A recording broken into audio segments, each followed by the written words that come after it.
On the banks of the Tennessee River sits Neyland Stadium, home of the Vols, in a place where they have dominated this historic rivalry with the University of Kentucky. They haven't lost at home to the Cats since the mid-'80s.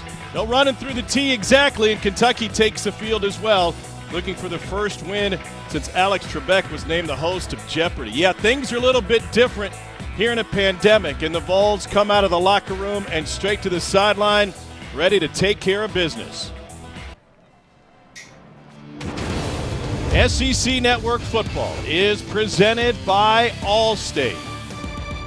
In a series that dates back to 1893, Kentucky's looking for its first win in Neyland Stadium since 1984. Let's take you back to the black and white days when they first met. Tennessee leads this series 81-25 with 9 ties all time. Peyton Manning never lost to Kentucky. Philip Fulmer never lost to Kentucky. No more barrel awarded, but still a rivalry game in 1984, the last time we saw it. Jordan Rodgers has made the slide over from Nation. Jordan, things a little bit different emotionally when it's a rivalry. Yeah, not as smooth as Chris Collinsworth sliding over, but here I am. And this rivalry is important, right, in recruiting. You got two programs that are trying to continue to take the next step, especially in the East and the SEC. So this is used in recruiting. You better believe it. That plays into the rivalry. Let's get you down to the sideline quick. Cole Kublik with Kentucky head coach Mark Stoops. Coach Stoops, emotionally, how is a rivalry game different from you in a moment like this? It's not much different, to be honest with you. It's about execution, and I know us coaches say that all the time, but it's so true. You look at the early part of the season, and a lot of us coaches, there's some frustration by not doing things right. We put it together at times. Last week, really played good defensively. A couple weeks ago offensively. We need to put it all together today. Staying with execution, why is it important for your quarterback, Terry Wilson, to get off to a good start today? Well, just that. I think just getting him in a rhythm, getting him off to a good start, getting him comfortable, that builds his confidence, and it builds the team's confidence around him. Thank you very much, Coach. Thank you.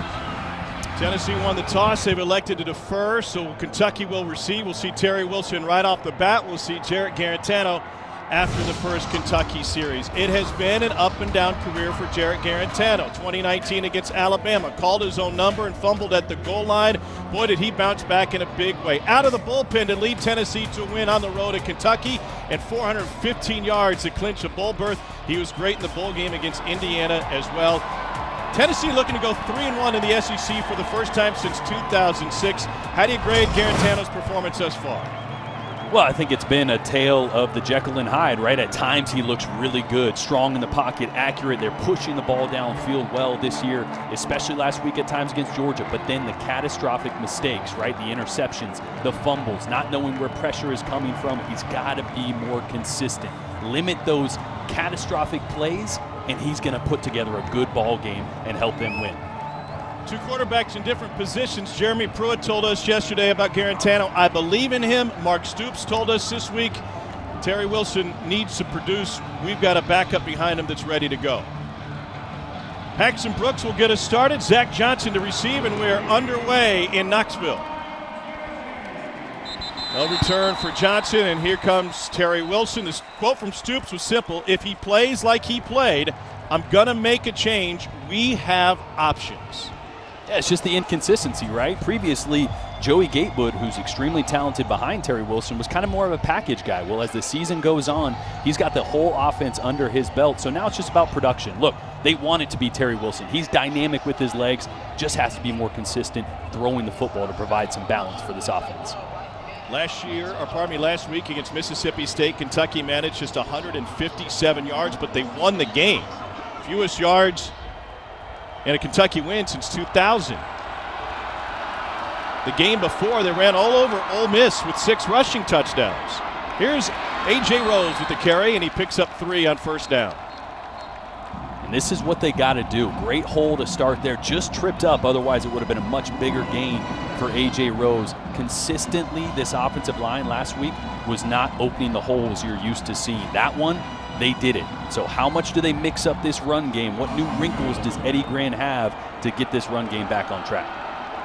Second down, 7 out of the shotgun, Wilson. A couple of injuries for Tennessee to tell you about that will be key in this one. Wilson will hand it off, and they snuff the run, nowhere to go. Come on, Bennett with the stop.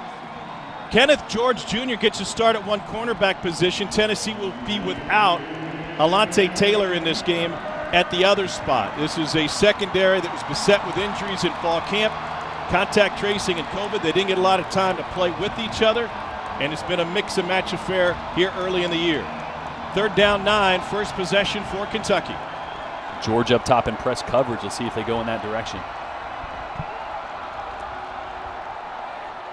4-man rush. Wilson, time running out. Going to try to scramble. Best running quarterback in the SEC, and he's chased out of bounds. It's a loss of 3. Give Henry To'o the sack. Wow. That is what makes Henry To'o special.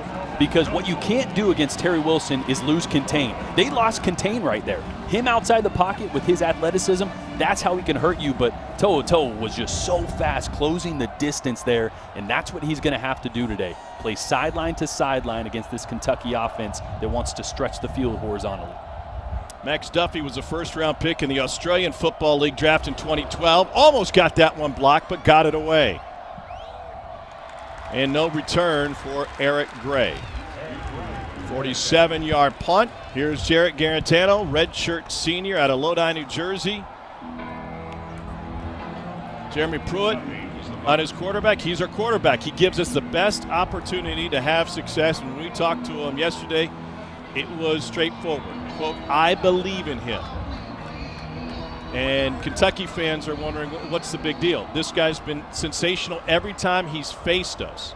Came off the bench to lead Tennessee to a win in Lexington last year. We'll get to the story on his hands in a moment. Here's Ty Chandler, huge hole left side. And Chandler picks up 4. One of the reads Georgia had last week, Jordan, was his hands coming up right before the snap, so he's got to make an adjustment. Yeah, and that's what I was going to say. You mentioned that the reason Georgia was so successful at getting pressure on Garantano was they were timing up the snaps. Quick hitter to the outside. That'll go for a Tennessee first down. Ramel Keaton, sophomore out of Marietta, Georgia, picks up 8. And it was really twofold, right? Last week you saw Georgia stem their front, which means the defensive front right before the snap would move over a gap. That disrupts a lot of things in your offensive protection and run game, and they were just timing up when his hands go up. Notice, they're up early this week. Here's Ty Chandler. 3 yards there. Boogie Watson wearing Chris Oates' number 2 as a tribute to his teammate, and he makes the stop. Tennessee last week, first time since 2011, they were held to negative rushing yards. He had a great first half against Georgia, nothing in the second. 5 wide, Garantano delivers past midfield, and they pick up 4. Brandon Johnson will leave it a 3rd and 2. And that's a formation I hope we see a little more of out of Tennessee. Anytime your quarterback is having trouble diagnosing where pressure is coming from, the more you spread out your receivers, the more it balances the field, and it's easy for Garantano, to diagnose pressure. And here on 3rd and 2, let's see if they get back to the ground game. Instead, they're going to roll the pocket. Garantano delivers a strike right past the marker. It's Brandon Johnson again, 5th-year senior out of Fort Lauderdale. A great job here, right? 3rd and short. You're either going to run the football or get your quarterback outside the pocket for a quick throw, or to give him a 2-way go to use his legs. That time, the motion pre-snap opened up the space on the outside with the defender getting over across the late.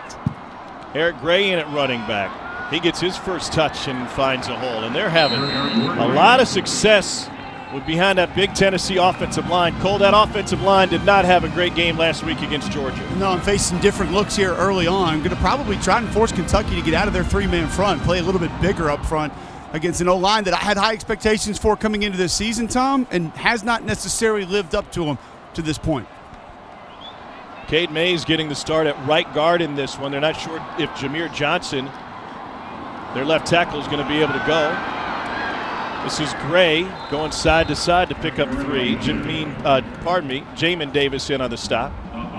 One of the things you're seeing from Tennessee already, too, that's a little different is the tempo, right? I mean, Kentucky's defensive front is big and physical. What do you do against a big physical defensive front? You try to get them tired, right? Try to not allow them to substitute, get those guys winded so you can get some more push up front. Gray again, and Tennessee just pounding it up the middle. It's a first down with Isaiah Gibson finally making the stop after 7.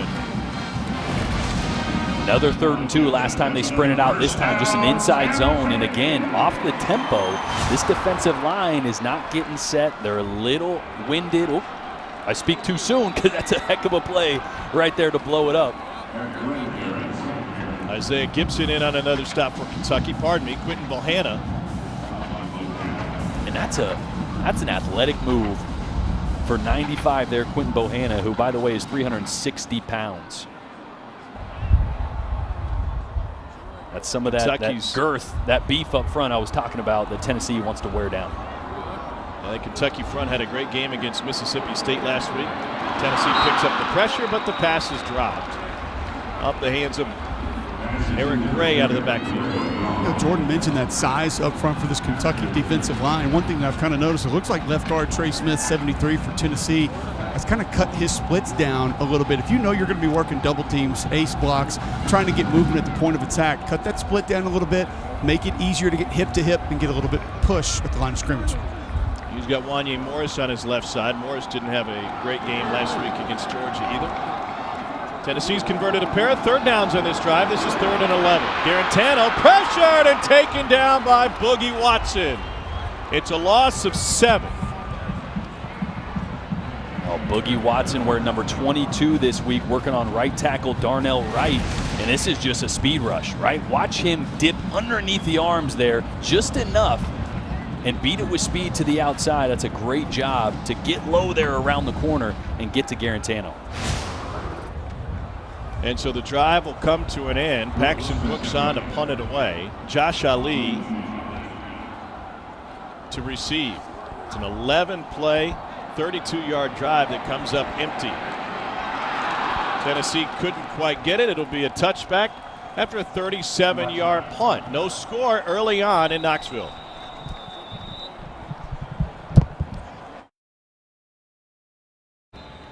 When Mark Stoops built this program, he wanted to get it built in the trenches, and that's exactly what he's done. Let's take a closer look at our protection spotlight, brought to you by Allstate. One of the things that makes this Kentucky offense so difficult to defend, a lot of things stay the same and a lot of things don't. You heard Jordan talking about it on SEC Nation this morning. This is just the counter look. So backside guard and tackle going to pull. Right there would have been a flare out to the right side. Same thing. Same look from the offensive line. The 5 up front going to block it exactly the same way. You get a quarterback counter. So you have your 5 offensive linemen that have the exact same assignments, but you can run 8, 10, maybe even 12 different plays behind it to try and keep that defense on their heels. We'll see if they use that. A.J. Rose is the running back off of Terry Wilson's right hip. Tennessee shows pressure, looking to stop the run, and Rose picks up 4. You could just see already the push difference from this week to last week for this Kentucky offensive line. When A.J. Rose is hitting the hole, that offensive line has already pushed the defensive line for Tennessee 2 to 3 yards back. I expect them, if they keep rolling like this, to just lean into that. Jeremy Pruitt hasn't been especially impressed with his defensive line play over the course of this still young season. On the slant, that's complete for a first down at Josh Ali. He said, we don't have an elite pass rusher. We've got to get push on the pocket from the interior. But it comes down to those individuals, Tom, and sometimes you're going to have to move them around, whether it's going to be loose, winning a one-on-one in pass rush, or back to what Jordan talked about. Mississippi State's front moved a ton. It's very difficult to allow yourself to put a lot of weight on that hand and come off the football and think about drive blocking when you know the defender in front of you is going to be going east and west. That was an issue last week for Kentucky. Ali in motion. Rose gets another chance. Tennessee in the backfield. It's a loss of 2. Just great penetration here in the interior line. Actually coming off the edge there. Great job from the interior line of holding those double teams firm so the pressure could wrap from behind to eat up that zone. Kavon Bennett with another big play, son of the great Cornelius Bennett. 2-time AFC Defensive Player of the Year with the Bills. Chris Rodriguez Jr. is now in the game at running back. Kentucky 6 offensive plays, 3 of them have lost yardage. Positive yardage on that one. Henry To'o in on the stop. It's a pickup of 2.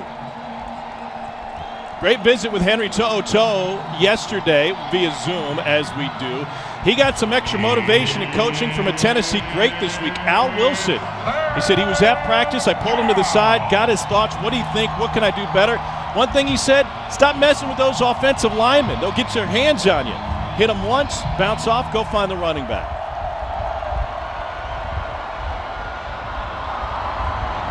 Empty backfield, pressure coming to Ali, and he's going to break free for Kentucky. Ali takes it past the 45 before Bryce Thompson got him, and Tennessee thought the ball came out. It is Tennessee football.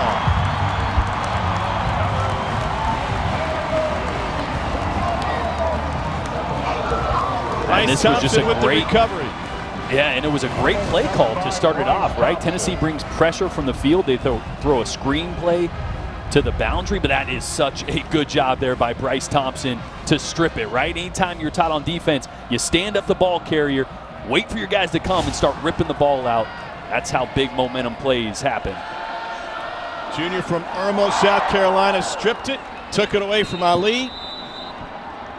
Turnovers will be huge in this game, should be otherwise pretty even matchup. Flea flicker.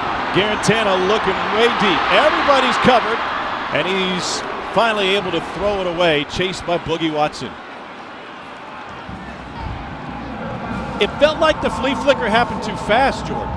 Yeah, it did. You want to sell that a little bit more. Change of possession, you always got to be ready for shot plays. So Kentucky, look at this. They got too deep. They were expecting a shot play. Some offensive coordinators can sometimes get into a rut, right? The momentum, the change of possession, you get it. You're like, let's take a shot. They do there, but Kentucky with great coverage on the back end. Eric Gray only took a step before he pitched it back to Garantano. With trips on the field, they're going to run it with Gray, and he's able to pick up 4. Sophomore from Memphis, sharing time in the backfield with Ty Chandler. On the previous play, we saw Kentucky's defensive line stem, right? That movement I was talking about right before the snap. The entire defensive line, all 3 or 4, move over a gap. Exactly what Georgia did last week. Let's see if they continue to do that. The hard part is timing up the snap. That's what Georgia could do last week. But Garantano with his hands up early now is not giving any hints at when the snap is occurring. No room off the edge for Gray. Finds 4, but Jamin Davis matches up with him.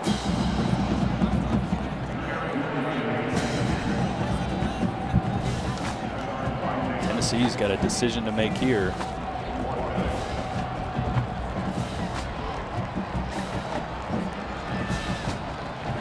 And I like it, right? You keep the offense steal a on the possession, field.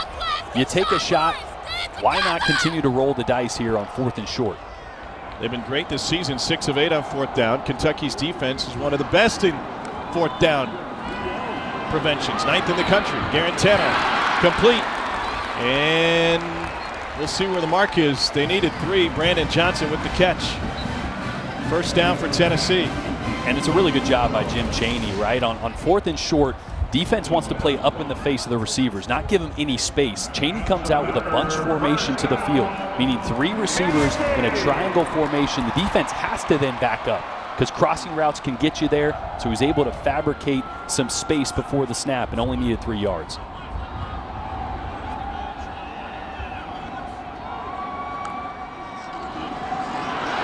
Touch pass. Jones, the transfer from Southern Cal, takes it for a pickup of 7 before Tyrell Asian brings him down. Great block here on the edge to keep contained. You have to have this block right here. Watch, tight end. You got to reach that defensive end. You got to seal him off, just at least get in his way. Oh, boy. Ball came out. Kentucky says they took it back.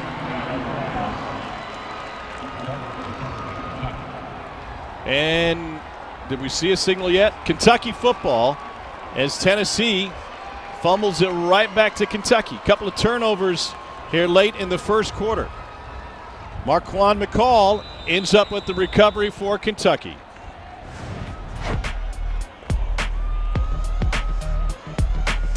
It just flipped right out of Garantano's hand. 2 fumbles second half last week against Georgia.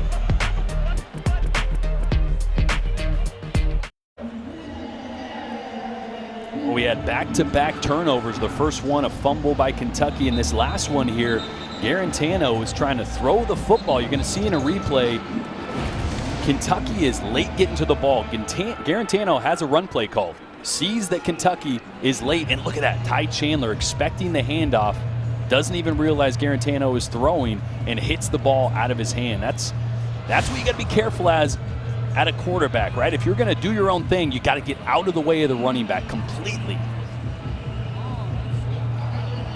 Obviously, Garantano saw something that he liked on the edge. Yeah, like I said, this tempo, Kentucky hasn't been lining up, so we wanted to try to get it out before they could line up. Wilson on the run. Complete to the outside. Breaking news, by the way, multiple media reports. Nick Saban has been cleared to coach tonight in Georgia's game against Alabama. There you go. Did that surprise you? No, it didn't surprise me. Not at all. I mean, come on. COVID is no match for Nick Saban. Are you kidding me? No one in the SEC has been for a long time, so. Keaton Upshaw had the reception that last play for Kentucky. 2nd and 6 now. Wilson gets rid of it quickly. Back to the tight end. This is Justin Rigg. And one catch and one huge drop last week for the Cats. Trayvon Flowers with the stop.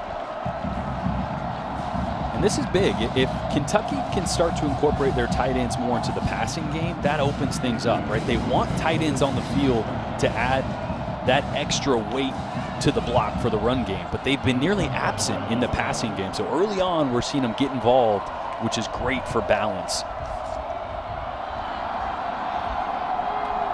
Balance was there for Wilson in that game against Ole Miss. He went 14 of 18 with 3 drops for 151 yards and carried it for 129 yards and 3 touchdowns. The play clock winding down. They go back to the slant. That's good for another big gain for Kentucky. Allen Daly Jr. finds 9. Allen Daly, one of those guys asking Eddie Gran, who else is going to step up outside of Josh Ali, right? They need to find another playmaker on the outside. He's like, look, Allen Daly he's not a burner, right? He's not a 4-5 guy, but he's a crisp route runner and he's consistent. And those are 2 things that you need as a quarterback. So a great route there and a solid catch. He's a guy they need to get more involved in as well. Kentucky showing pressure from the edge. Rodriguez, nothing doing. Let's get you to the studio as we say good day to Peter Burns. Tom, you stole my thunder here in my studio update. That's right. Alabama made it official. Coach Nick Saban will be on the sidelines tonight after 3 straight negative tests. He has passed SEC protocols and makes this one even spicier tonight in Tuscaloosa. Just further proof that we both have Twitter. Ball at midfield for Kentucky after the Tennessee turnover. Rose and Rodriguez both in the backfield. A fake to nobody, and Wilson gets taken down in the backfield for a loss of 2. That is a busted play. I believe Terry Wilson was supposed to fake to the other side. Right, look at this. They're going to have an orbit motion here or movement by A.J. Rose. Yep, he was supposed to fake the other way. What they want to do is fake that zone read to the right and have an option play with him and A.J. Rose going back to the left. He just faked to the wrong side, so the play was doomed from the start. Remember when Mark Stoops said, if he plays like he played, this was last week, I'm going to make a change. They got Joey Gatewood waiting in the bullpen. Empty backfield, Rodriguez motions out. 3rd down, 11. 3-man rush. Wilson's got all day. And that one on the money. We got a flag on the play and brought down just short of the marker is Daly. We'll leave 4th and a couple after a gain of 9. Dependent on the flag. Mark Curls, our white hat. Holding, number 52, offense. 10-yard penalty, replay, 3rd down. That's on the center. That's going to be Drake Jackson right in the middle there, one of the best offensive linemen. And, I don't know. I think Cole's going to have something to say about that. Give him a little toss. How's that? You're not keeping him from going and making a play. putting him in the dirt. I agree with that one. That's a big boy toss right there. I'll take that to the pancake pantry. I don't know about a hold, though.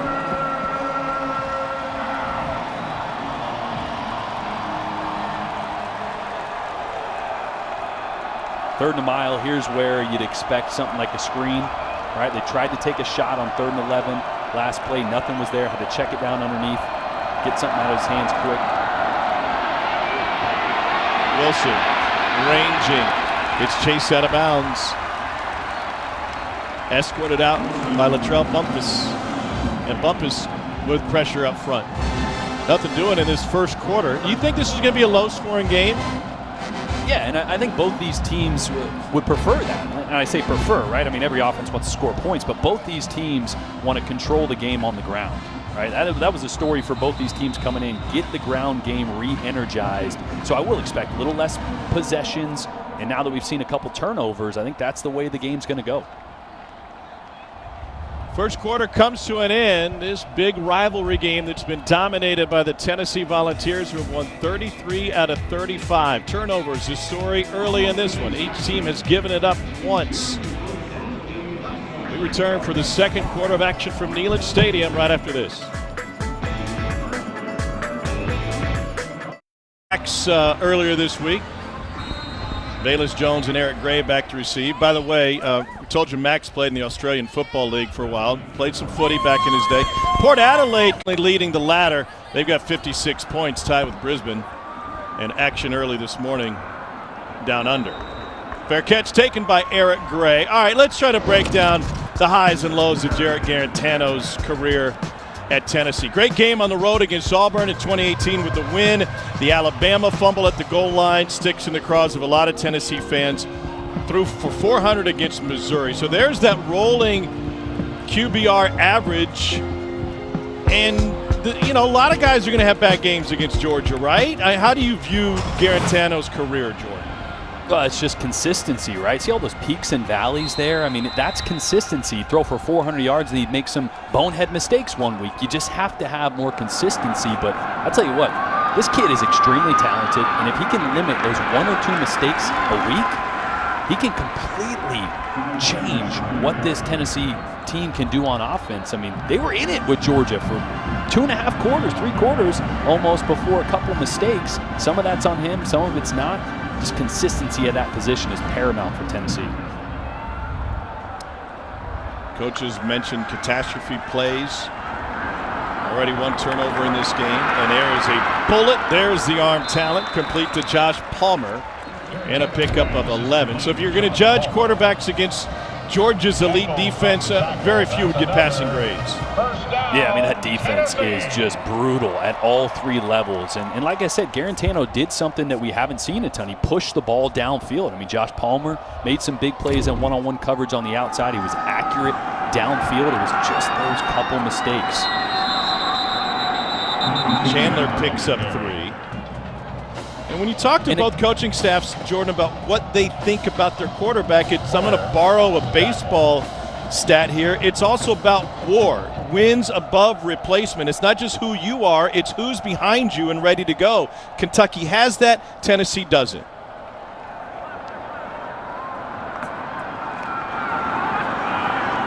On 2nd and 7, Chandler again, 3 yards. And again, Tom, it'd be one thing if you could point directly to Jarrett Garantano for those mistakes last week. You can't. I mean, how much of the conversation with Jeremy Pruitt and Jim Chaney was about communication, right? And there were 6 times that the mic point wasn't identified in either a protection or a run, which messed up the play. And part of that's on Garantano. Part of that is on the center, Brandon Kennedy. Communication has to be better so free runners don't happen. That's when those sack fumbles get you, like they did last week.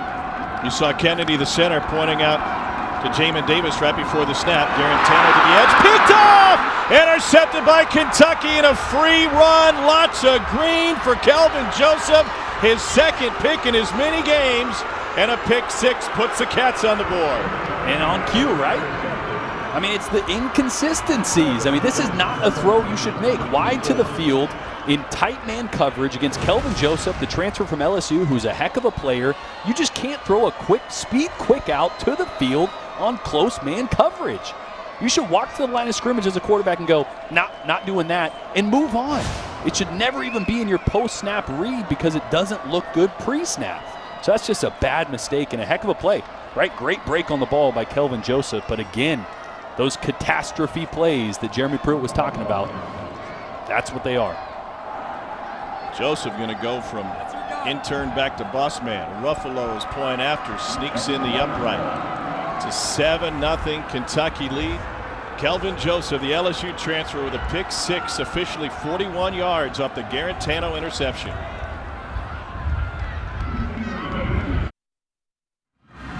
Let's go back to the interception here. Two things. The first, this ball should have been snapped earlier. Right now is when you want to snap that ball as the defender is trailing. Get this guy in a full speed sprint so you can out leverage him. Watch, he starts to gather up. Now that defender closes ground and he's going downhill the whole time. It's just a bad play from the start when you let that corner get back on top of that route, right? You got to snap it earlier, get your receiver on a full run if that's going to work. So mistakes all around for Jarrett Garantano. 6 of 9, 40 yards, 2 turnovers for Garantano. Santa Anixa's head coach Jeremy Pruitt, he said, when asked about the relationship yesterday, he said, "Oh, he's great. He's a funny guy. He's tough. We have a lot of fun together." Chance Pora's kickoff goes through the back of the end zone. And Jeremy Pruitt talked to us yesterday, Jordan, about how much Garantano has improved coming into this season. Yeah, but you got to think, and he has, right, that there's been marked improvements, but you got to think the leash is getting shorter, right? Because that first turnover, that's on him as well. That's a called run play, right? If you're going to pull that and throw it, which coaches are fine with, you have to get out of the way of the running back. So both those turnovers directly on Garantano's shoulders. Don't expect any reaction from Garantano to the boos. Here's a toss. Sweet man. Kentucky snuffs it out. It's a loss of 5. And J.J. Weaver coming in to make the stop. Talking with Garantano yesterday about his demeanor, he said, "Listen, I grew up in a tough neighborhood. My dad was tough on me. He had expectations for me growing up, and he taught me early on, you're going to go through peaks and valleys. There's no need to show your emotion as a quarterback when things aren't going well." Garantano delivers over the middle. It's a strike for a first down to Brandon Johnson. And again, here's the good from Garantano. Watch how he uses his eyes here. Look at his eyes. Starts left, moves back right to open up the hole. He gets 44, that linebacker, to move right to open up the vacancy in the middle of the field. So the good and the bad, you see it both equally right now. Garantano dumps it off. This is Gray. He takes it down nearly to the 45 and a pickup of 9, and now the Tennessee offense has found a rhythm. It's got to be so frustrating, Tom, for Tennessee fans. It'd be one thing if there were just a whole lot of bad, right? Then your hopes don't get up. But there's certain plays that Garantano piques your hopes because he can be so good, and then he crushes them like we've seen twice already today. Again out of the backfield, this is Gray, and Gray got knocked backwards by Yusuf Corker and Jamin Davis.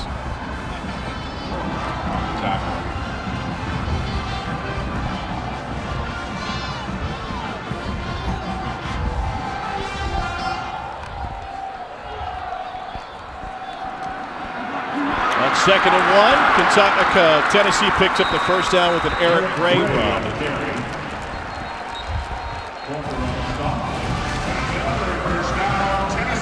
Just a zone play here. Great movement by the offensive line and a really good block by the right tackle, Darnell, right there.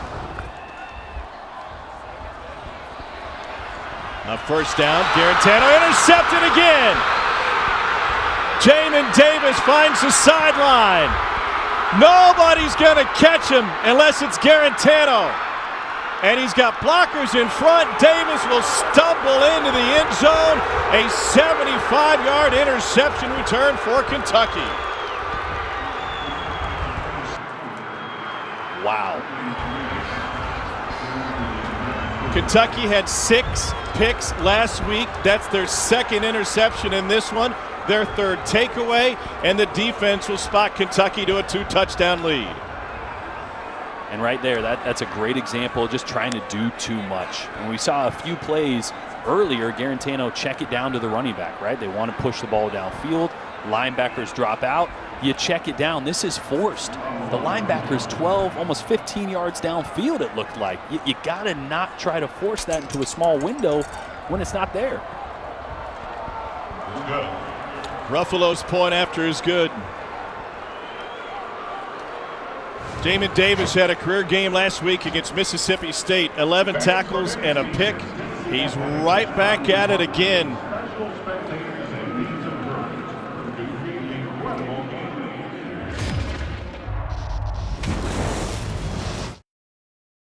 And the mistakes continue to pile up for Jarrett Garantano. It started with just a fumble, right? It looks innocent enough, but that's a mistake on the quarterback. It was a called run play, and he tried to throw it in this one right here. Late on the motion, a great break on the outside by Kelvin Joseph. And right here, unforced error. No need to try to force the football into a window when you have a linebacker that's 12 to 15 yards downfield. Jeremy Pruitt will not put up with turnovers like this. Unforced errors are unacceptable in his mind. I think that's why you see JT Strout with a helmet on. Officially an 85-yard interception return for a touchdown for Jamin Davis. The Kentucky defense has forced 9 turnovers in the last 15 opponents' possessions. Well, the cheers say it all. Tennessee fan base wanting to see the backup quarterback. They get JT Strout, redshirt sophomore out of Santa Clarita, California, by way of Hart High School. One start in his Tennessee career. That came against UAB last year. He went 3 for 6 in that game for 34 yards. And he did play a little bit, right? I mean, last year quite frequently, Garantano came off the bench, so Strout was in there as they were trying to figure out that quarterback position.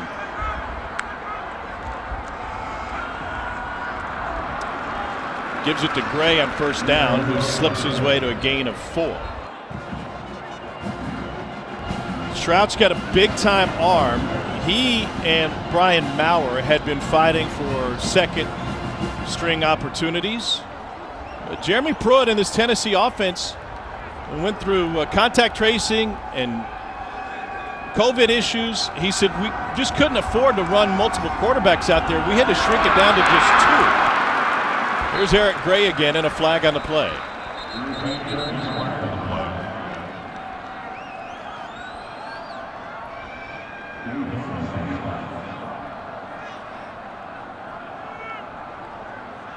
Mark Curls will share the call.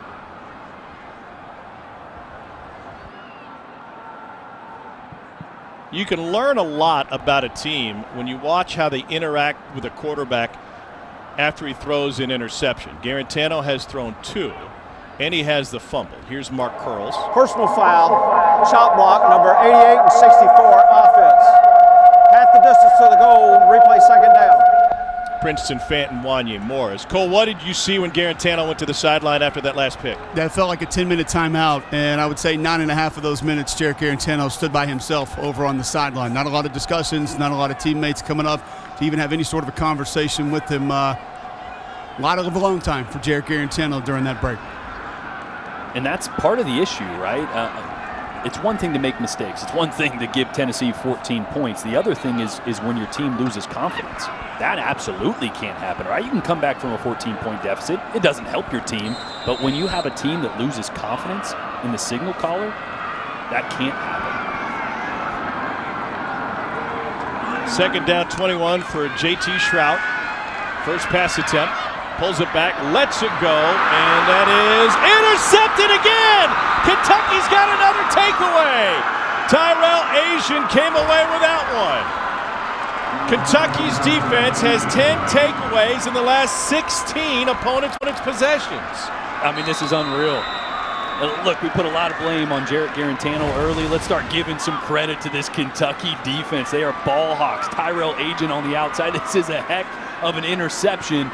He's playing over the top. They're trying to squeeze a fade route in cover 2, and he just makes an unbelievable break on the ball, and this Tennessee sideline completely dejected as Kentucky has a chance to build on this lead. Same as today. Tennessee has won 17 consecutive home games against Kentucky. Last time Kentucky won in the stadium was 1984. Handoff to A.J. Rose. And the offense not doing a whole lot for Kentucky. That's fine. Their defense has outscored their offense 21-17 over the last 6 quarters. You know, that usually helps. I think offensive coaches are pretty happy about that. But yeah, there's still a glaring issue up front for Kentucky, right? Since last game, and Mississippi State's good up front, so is Tennessee, but just have not consistently gotten the push that they're expected to getting.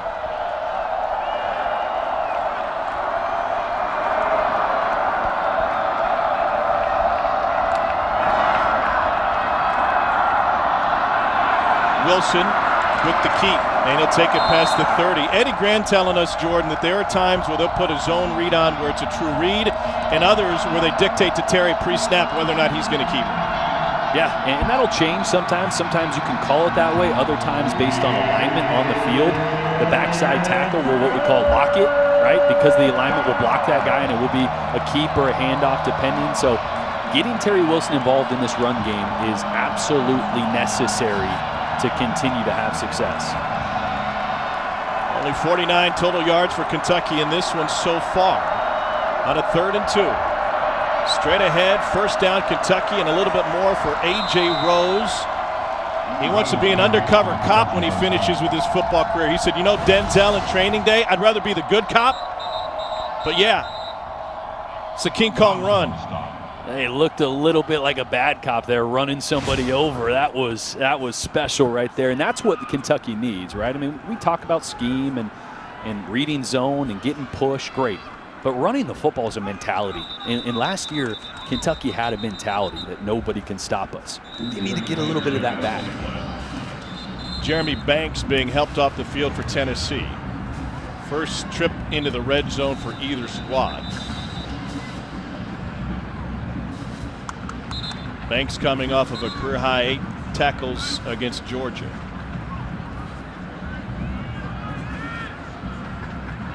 No question Kentucky has the momentum in this one thanks to their 3 takeaways. Pardon me, 4 takeaways, 3 picks and a fumble recovery, and they could drop a sledgehammer on UT with a score on this drive.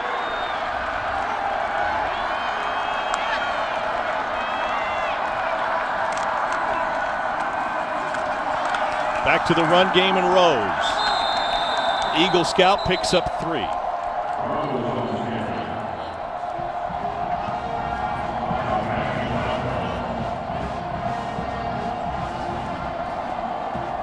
Both his grandpa and his dad have been involved in law enforcement over their lives, and AJ looks to get into that post-playing career. He's kind of been in the undercover program for Kentucky the last couple of seasons. They've had some great running backs. Now he gets a chance to shine and take center stage. Rodriguez in now on 2nd and 7. Rodriguez hit at the line of scrimmage, stays on his feet, and ends up picking up a few more. He's spun away from Darrell Middleton. This is a huge 3rd down here for Kentucky. They've been struggling in the red zone. Just 73% of the time, 12th in the SEC, getting points in this area of the field. A field goal is great, yeah, because your defense is playing well, but this offense needs a first down. They need to punch it in here, like I mentioned, for that mentality, that confidence, that attitude that they're looking to get back. Eddie Grand, the offensive coordinator for Kentucky. Sean Schamberger runs on late for Tennessee. Extra defensive back.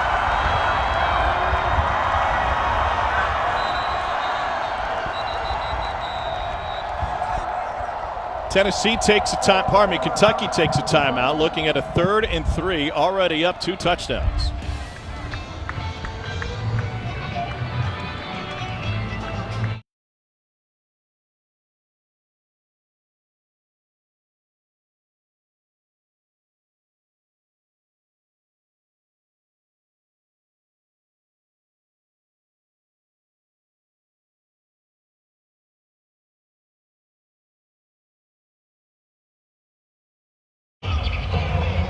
Kentucky leads Tennessee 14-0. Cole, the momentum obviously belongs to the Cats. What's the difference between a touchdown and a field goal at this point in the game? I think the difference, obviously, is you get a little more confidence if you score a touchdown, but I think any points are critical right here, Tom. For me, 3 massive for Kentucky, make it a 3-point game. I can't help but think back to that Auburn game just before the half. Had a chance to go up if you run it a few times and kick the field goal. Terry Wilson throws an interception. Auburn grabs big momentum before the half. I think a field goal is huge here for the Cats. 3rd down 3, 6:27 to go in the second quarter. First trip for either team into the red zone. Chris Rodriguez, the running back.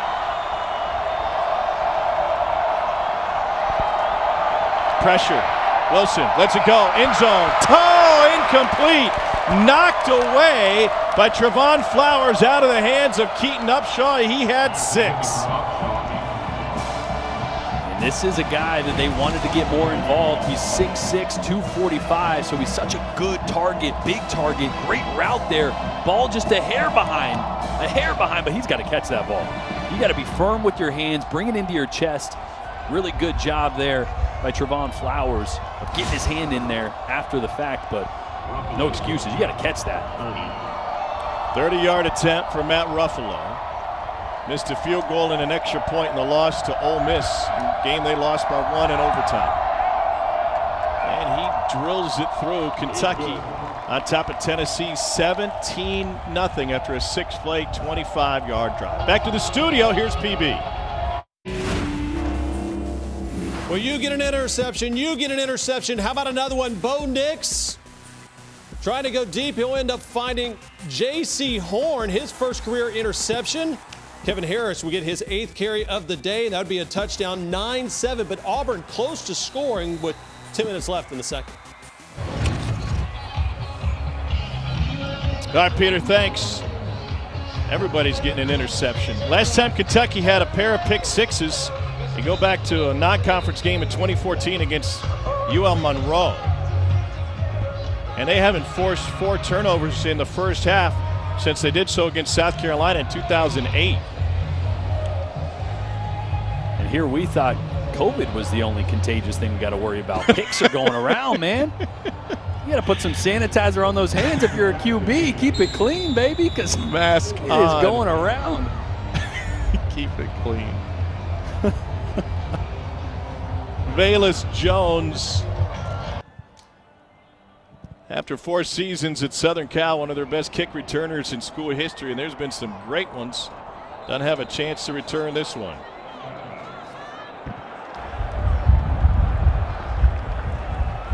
This season, for every field goal and extra point made by participating universities, All-State will make a contribution to the university's general scholarship fund. Thank you, All-State.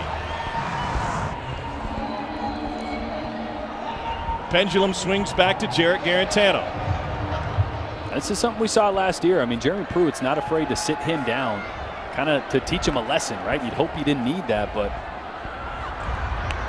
that tells me, Tom, that the talent gap is much bigger than we thought, and or the gap to what he does to get them in plays, right? How much he dictates runs, how much he changes plays and protections at the line of scrimmage. The gap must be that much bigger from Garantano to Stroud. Pressure coming for Kentucky. Happy feet. Garantano slings it incomplete. Cole? I'd be interested to hear from Jordan about what Jeremy Pruitt told us, that sort of defending Jarrett Garantano, saying, listen, guys, we're asking him to play quarterback. There's a high level of things that we're asking him to do, a lot of different things. This is not one of those offenses that we run 5 or 6 plays, he looks to the sideline and gets the call on every single play. He has to process a lot of things. It's not easy to do.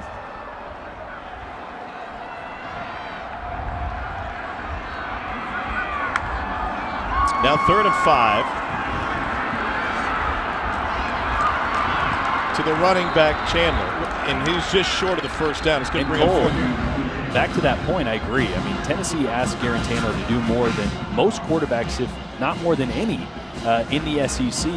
So there's a lot on his plate. But again, if he's not able to handle that, then you got to adjust, right? If simplifying things is the answer to making sure he doesn't force it or make mental mistakes, then you have to do it. They leave the offense on the field. 4th and less than 1. I formation now. Chandler straight ahead. Bounces. And it's a Tennessee first down after the stop by Yusuf Corker. Boy, that was a favorable spot. Kentucky was all over this. Thought they might go quarterback sneak since they do it more than any team in the country.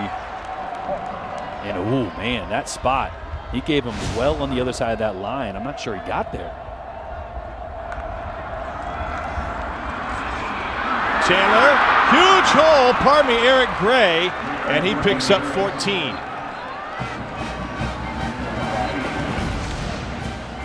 This is a welcome sight for Jarrett Garantano. Got to get this run game going. Got to take some pressure off the quarterback position. Yes, you're down 3 scores, but you can't get all 3 back on one play or one throw. 8 yards that time for Eric Gray.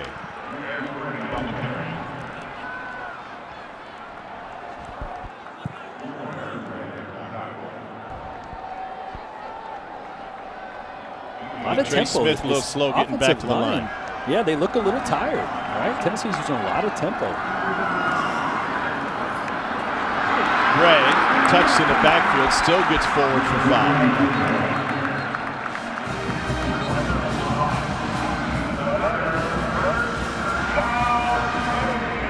5. Nice job getting to the second level by Trey Smith there, 73 left guard for Tennessee. Took a hit to the quad a couple of plays ago. Steady ground game. Gray picks up 3. I wonder if we're going to see Garantano throw the ball. If we are, shaken up for Kentucky. It's got to be a confidence booster, right? It's got to be something easy. A screen, a layup.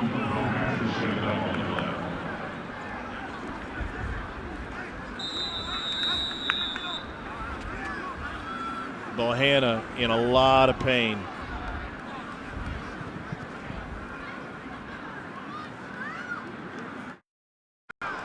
Quick to the point, Gene Chizik.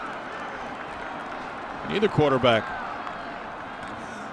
Garantano will hand it off and straight up the middle for a big gain to Eric Gray. Cole, you had a great comment during the break. When you lose a guy like Quinton Bohanna, you can attack him right up the middle. Well, Quinton Bohanna may be the MVP of this defense. Everybody always says when a new corner comes in the game, oh, go at him, attack him, throw deep. Nobody ever says that when a new D lineman comes in.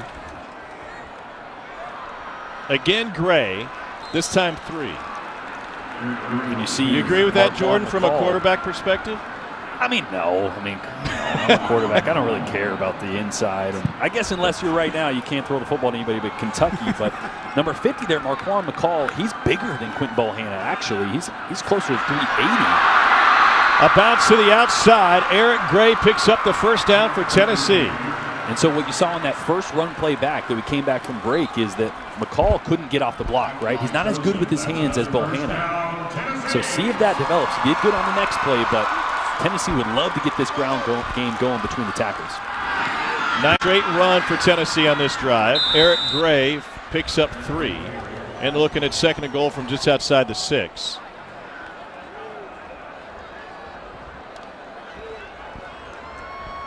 I mean, I got to think that Jim Chaney's looking at his chart right now. He's got to keep telling himself, don't look at those pass plays. Don't look at those pass plays, right? I mean, you got to be thinking keep this on the ground, hopefully into the checkerboard there. 13th play of the drive. Eric Gray trying to push the pile inside the 5, and that'll set up 3rd and goal. So how limited is the call sheet right now if you're Jim Chaney? Well, I mean, it's not super limited. I mean, they have a ton of run plays, but you just, I don't think you can go to the air right now, right? I mean, you got to think you might even go 2 in a row right here. I know points 3 would be great, but I feel like you got to get 7 here. The way the game's going, I mean, you'll take 3, no doubt, but let's see if they test it in the air. I don't think they do. They'll run it again. Straight ahead. Touchdown, Tennessee. Ty Chandler. Huge.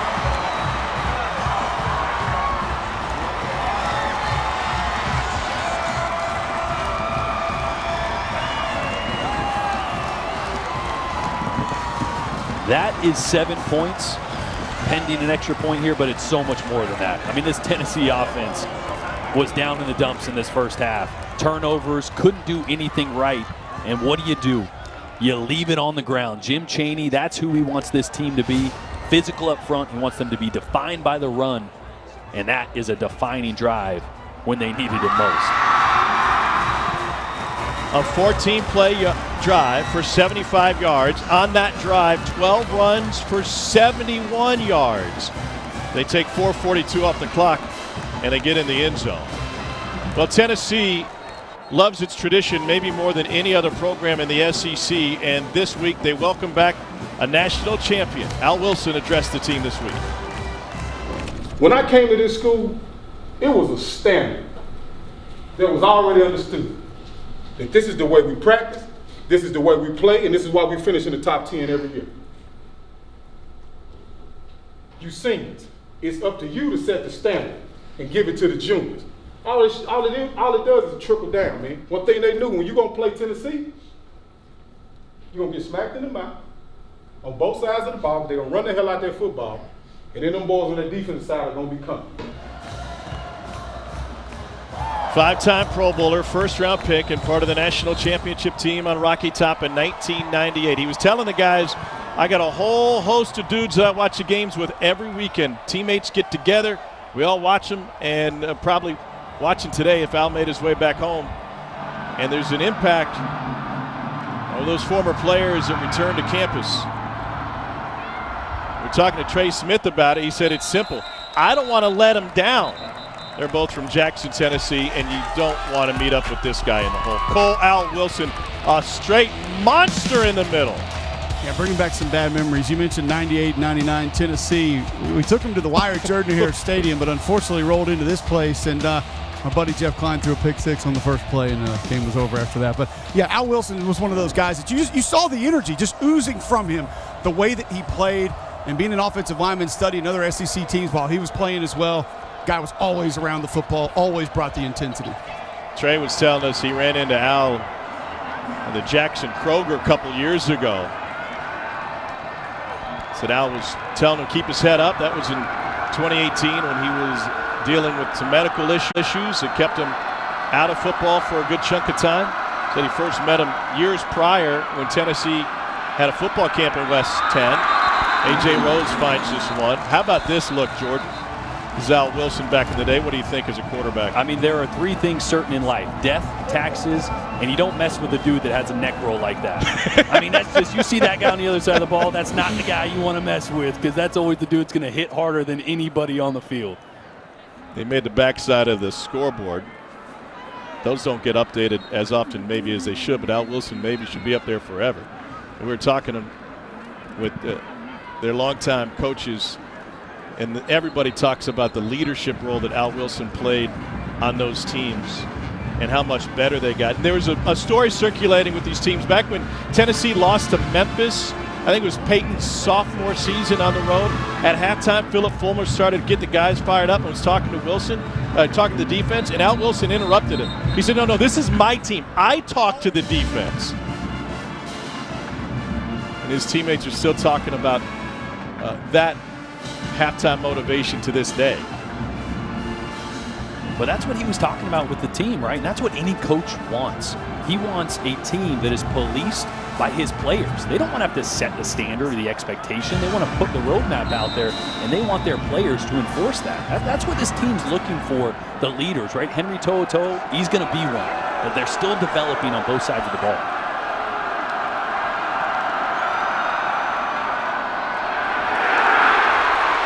Wow, Terry Wilson stuffed up the middle. There's Henry To'oTo'o. He said, I got Al Wilson's digits. I hit him up the first night I got the number. Tell me more about the game. And look at the diagnosis, right? I mean, he talked about his triangle read. He's reading both guards to the quarterback mesh point. He is not going to get fooled by misdirection or motion in the background. And that time, he didn't get fooled at all. It was straight downhill all over that quarterback run. Early Tennessee influence for Henry To'oTo'o, playing at De La Salle in California. Same school that produced Tennessee great Kevin Simon. He said early on, they started showing me some Kevin Simon tape. First time he saw the power tee and learning to play the position. While we have a break in the action, let's throw it to Laura Rutledge and our friends at Academy Sports and Outdoors. Hey, have you seen Marty?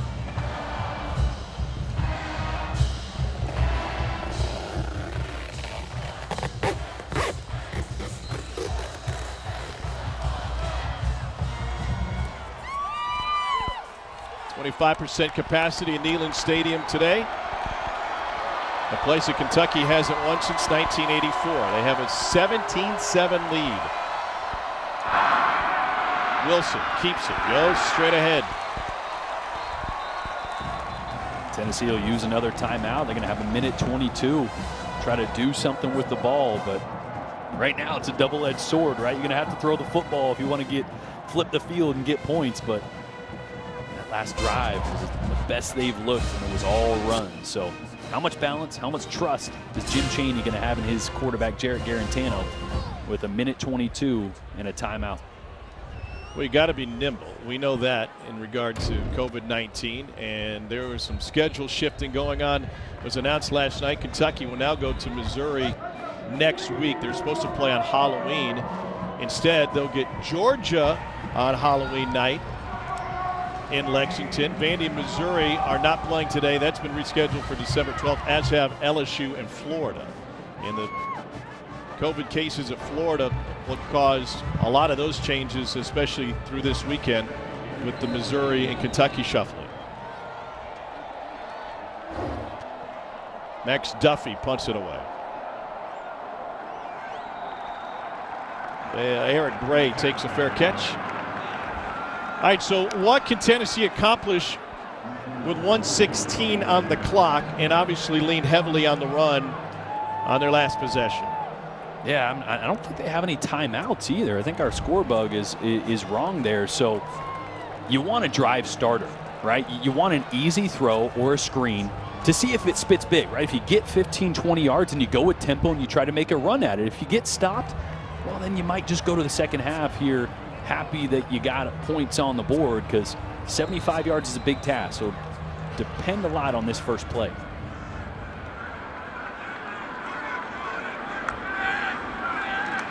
Four-man rush. Wow, great break on the ball by Kelvin Joseph. Okay, and he had some inconsistent play. Go ahead.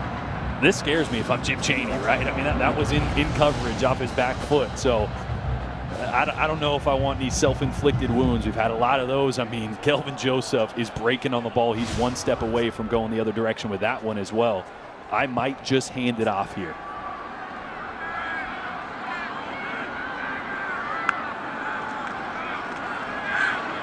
He's going to throw it. Incomplete. Trying to find Josh Palmer, who's been quiet in this one. And he was open. That's just a miss there. Garantano low with that one, trying to anticipate Palmer coming into that middle of the field void, but just off on a lot of his throws today so far. 11 of 18 through the air for 83 yards for Garantano with 2 picks. JT Shrout, his backup, threw a pick in his only attempt. Here's Gray. No timeouts remaining for Tennessee, a minute to go. Kentucky has a pair left. And they'll use it here with Tennessee looking at a 4th down.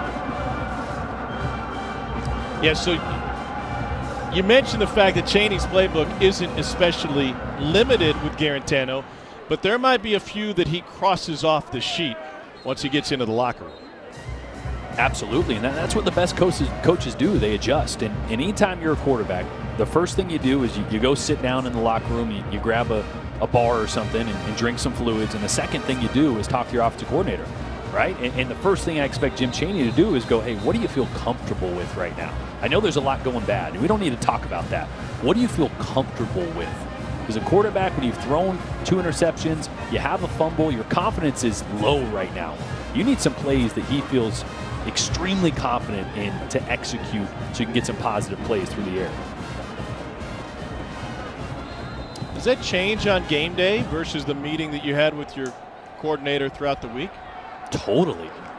Absolutely. There was plenty of times I came into a game thinking I felt good about a concept, and then as I saw it, based on what the defense was doing, I just didn't like it anymore. So absolutely can change really from just 2 quarters, right, before the game to what's happening at halftime. Only a 32-yard punt that time from Brooks. And Kentucky will have a chance here.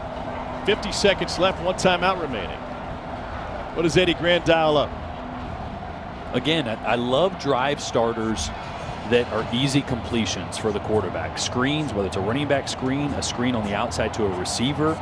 Those plays, you know you're going to get at least something positive, whether it's 1 or 2 yards at the worst, and they have the biggest upside of you hit a few blocks, you can get a big chunk of yards.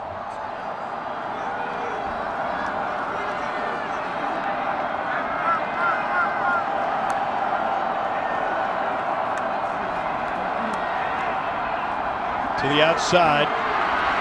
Kentucky gets 3 yards, but that's it. Josh Ali with the reception. Sean Schamberger the stop for Tennessee. Clock rolling, 36 and counting. Terry Wilson 5 of 6 for 42 yards in this game.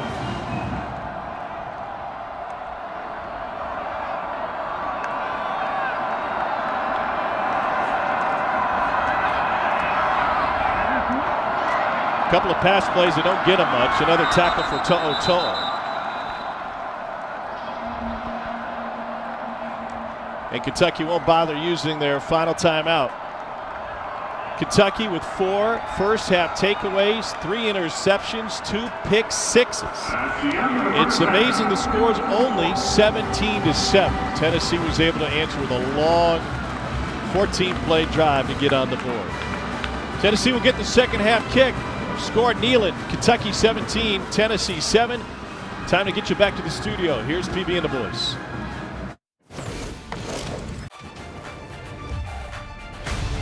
Presented by Allstate.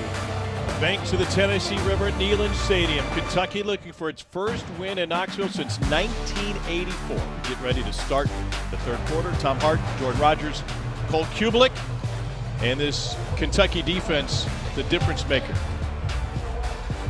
Today's Capital One rewarding performance comes from the Kentucky Wildcats and what they're doing on the defensive side of the ball.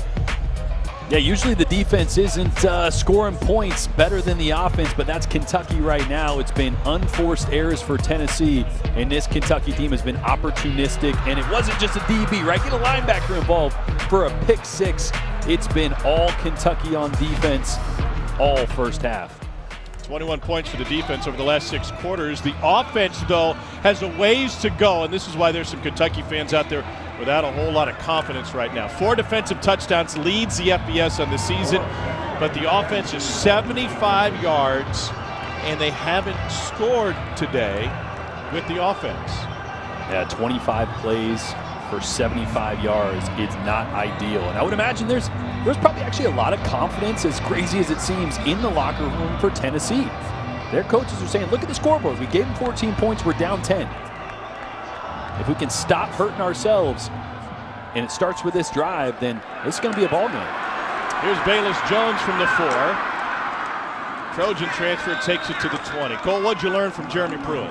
Obviously, guys, I asked Coach Pruitt about Jarek Arantano, how he wants to handle him in the second half. He said, listen, he's our quarterback. I took him out just so he could calm down a little bit. I needed to have a conversation and let him relax, let him breathe. He said outside the interceptions, there weren't many negative plays in the first half, and he said he feels great about his Tennessee defense. I appreciate that on the defensive side, but the negative plays, there were 3 interceptions and 2 pick sixes. And oh, by the way, a fumble.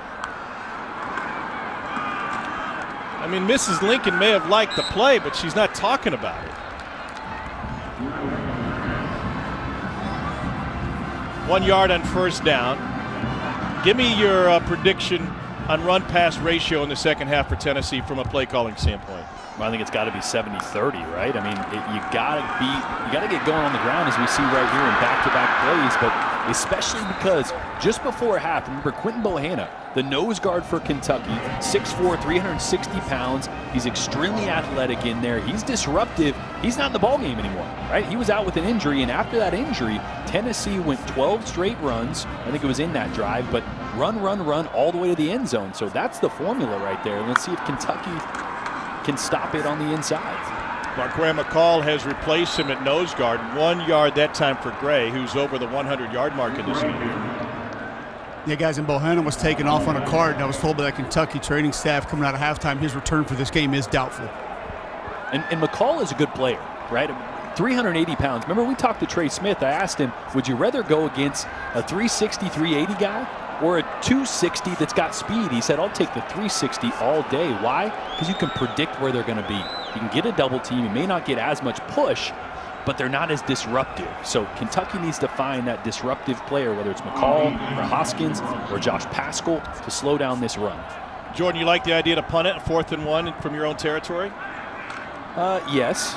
I think this is a smart move to start the half. Again, they got to get things going on the ground, but going for it on 4th and 1 there, I think given Kentucky the opportunity to have another momentous play would have been a bad move. So I agree with the punt there. Paxton Brooks with a 46-yard punt. What does it take for Kentucky's offense to find some rhythm? I think this offense is unlocked when the quarterback is explosive in the run game. Designed runs, right? I mean, Wilson had a big run last week, but outside of that, they haven't broken off many big runs. He needs to be more dynamic with his legs when the opportunities are there.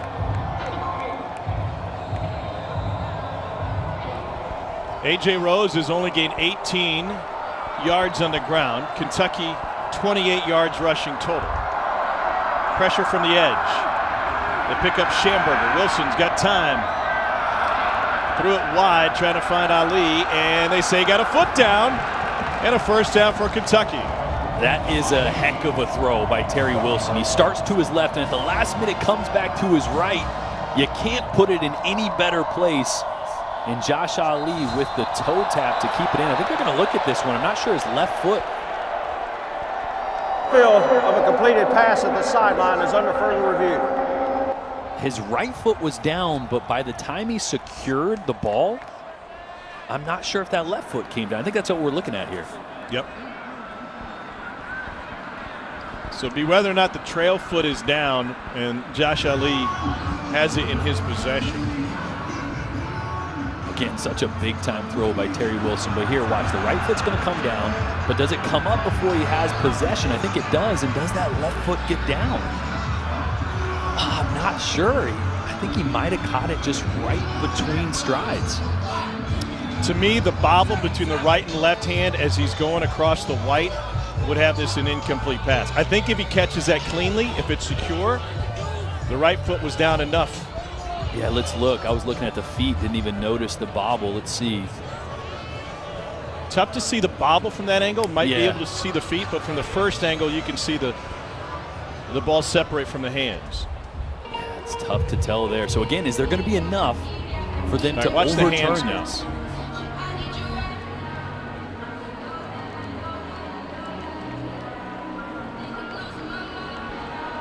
Right there. Oh, yeah. Yeah, I think you're right. So stop looking at the feet. I think that subtle bobble, just a little bit, right? All it's got to do is shift to show that there's not firm control. Yeah, he kind of double catches it. Look at you, Tom Hart.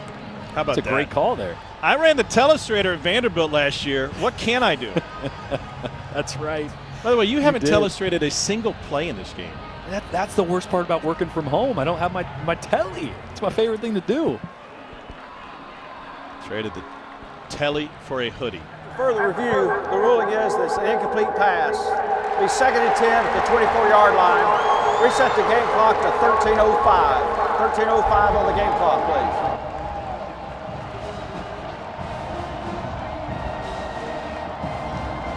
So they take it away from Wilson. No look for Terry Wilson this season, coming off injury, cut his hair for the first time since 8th grade. And then Bowden did that before last season, did it at SEC Media Days.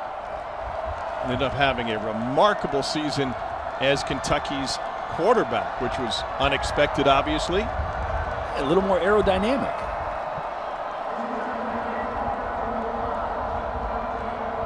Terry Wilson started his college career at Oregon. He was a 3-star recruit. Another 3-star guy by the name of Justin Herbert showed up, and Terry went, whoa, this guy can sling it. Year of junior college before he came to Kentucky and led the Cats to 10 wins 2 years ago. Ball show pressure again.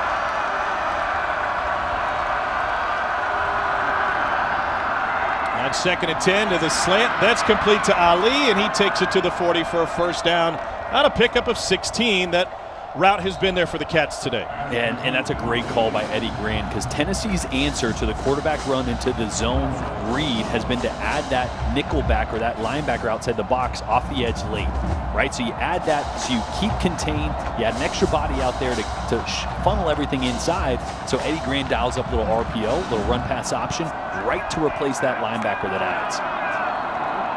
And you see they're trying to do it again here at the top of your screen. It's going to add late. Rose straight ahead. And that allows that defensive front to be more gap sound. Right now that they have an extra guy for contain, now you can be gap for gap on the inside, and that's why Kentucky's having a tough time going between the tackles.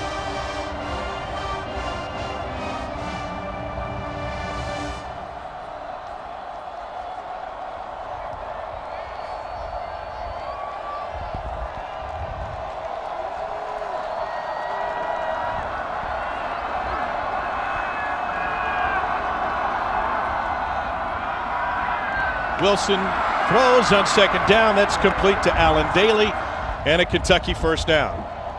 Tennessee will do a thing called pattern match in the secondary. What does that mean? Well, it's called zone, right? So pattern matching, it looks like zone to the quarterback, but based on where the receivers are and where they released, inside, outside, deep, the underneath coverage then matches like man-to-man. So it looks like zone, but ends up being a lot closer to man-to-man.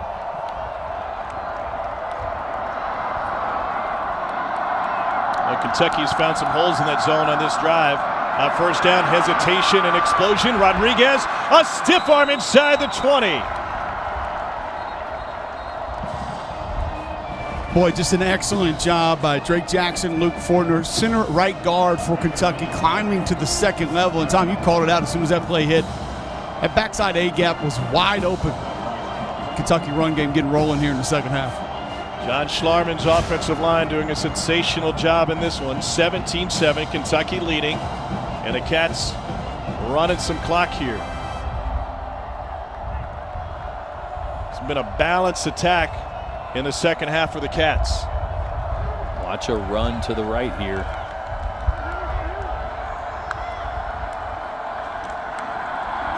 Rodriguez spins, takes a shot, and still gets a few more yards. It'll be a pickup of 8. Eddie Grand likes to do so much with formations, right? You start with 3 receivers into the sideline. Call that formation into the sideline, because usually you want those receivers out towards the field. But he's doing that for a reason. He's trying to see how Tennessee adjusts, and if they don't, or if they do walk out a linebacker, then you run to the right or up the middle as they did there.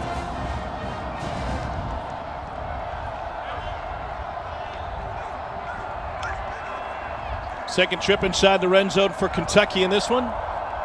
Settled for a field goal in the first half. Rodriguez hit at the line of scrimmage. Ends up with maybe a yard and a half.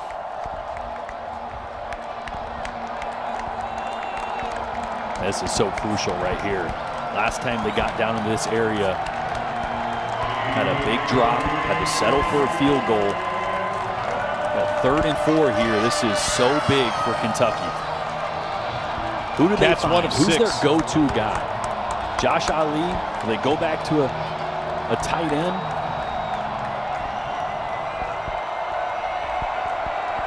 They're going to vacate Wilson. Rodriguez will take the direct snap, and he'll power forward for the first down.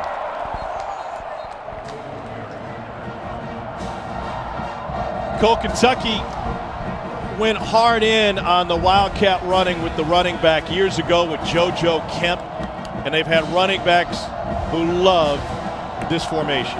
Well, and I think the thing that starts with is Eddie Grant. He understands what the Wildcat is, what it means. He understands adding an extra blocker and the stress that that brings to an opposing defense. Rose and Rodriguez flank Terry Wilson here. 1st and goal, Kentucky. Watch Josh Ali in the slot. Wilson keeps it. Aiming for the pylon. And he's brought down just short. Stepped out of bounds at about the 1.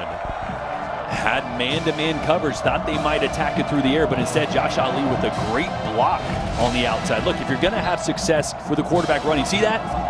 really good job of not locking on, but just getting to the shoulder of that nickel back that should have been there and contained, and allowing Wilson to get almost to the goal line. That is dangerous. They're going to have to look at that one. No? They say he was already out? Yeah, I think it was outside the pylon when he did fumble it. And they're going to take a look at this, and that's the key.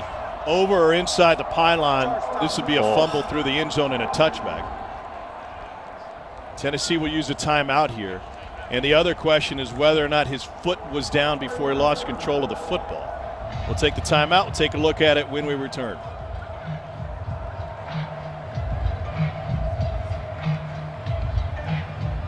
It was never in bounds.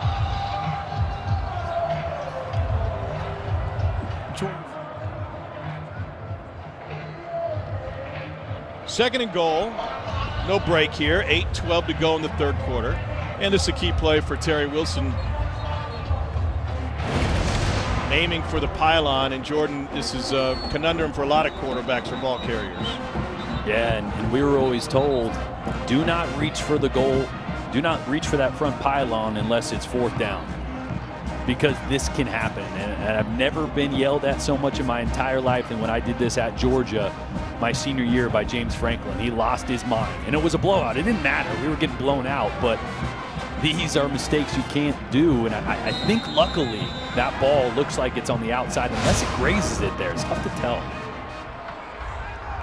Well, it looked like his foot was down out of bounds before he let go of it, as Rodriguez takes a direct snap and gets stoned at the line of scrimmage, and that will leave third and goal from the 1. And that's a bullet dodge there by Kentucky. I mean, that would have been a huge mistake. So, but again, another third down here in the red zone, something that they've struggled at this year.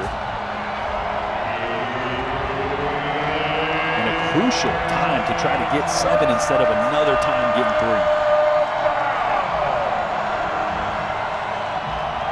Settled for a field goal on their lone red zone trip in the first half.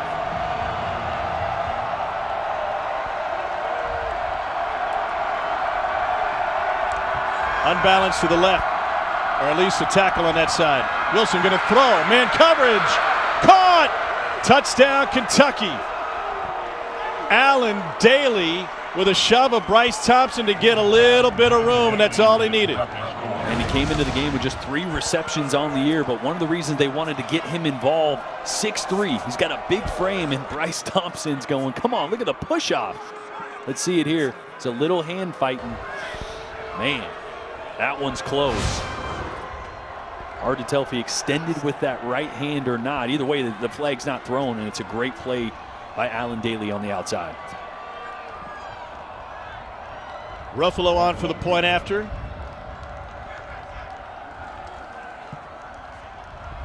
And the line drive kick gives Kentucky a 24-7 lead. Terry Wilson came into this game knowing that his job was on the line. Defense picked him up in the first half. Now he throws for a touchdown in the second half. And the Kentucky quarterback confident for the Cats.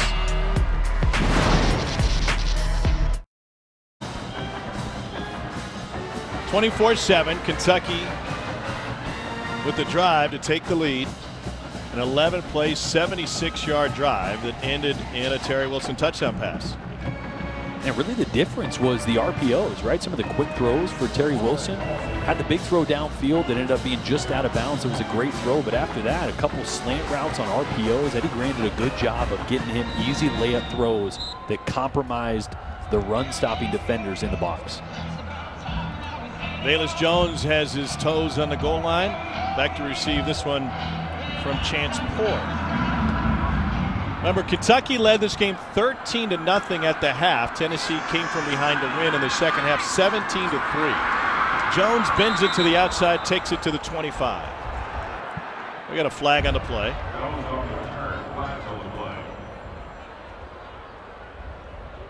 Tackle by Dotson. Boy, it's such an important drive here for Tennessee to try to keep this a 2-score game. Right, the way they're throwing the football today, that they don't want to be so far behind that that's all they can do. Still 7 minutes left in the third quarter, so. Holding, number 19, receiving team. 10-yard penalty, first down. And that doesn't help. But still, with this much time, you can still be balanced on this drive, right? As long as you're moving the football, you can run the football, you can sprinkle in some passes, but got to keep this a 2-score game, I think, if you're Tennessee, because you don't want to get into a situation the way it's been going through the air where you have to throw it on every down to get back in the game.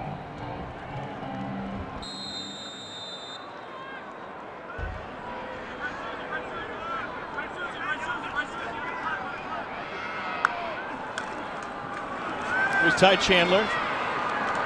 The running game has been there for Tennessee as Chandler bounces it past the 25 for a gain of 11.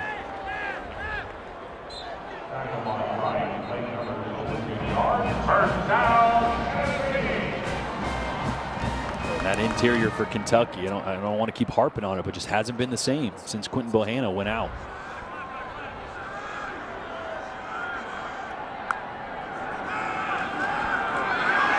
Pressure from the edge. Garantano never saw it. Lost the football after he was down. And it was picked up by one of his offensive linemen, Jordan Wright. Sacked for the sacks Garantano's second sack of the day. Yeah, it's Wanye Morris, left tackle here, trying to get out to Jordan Wright. The tough part about that for Morris is Wright walked up late.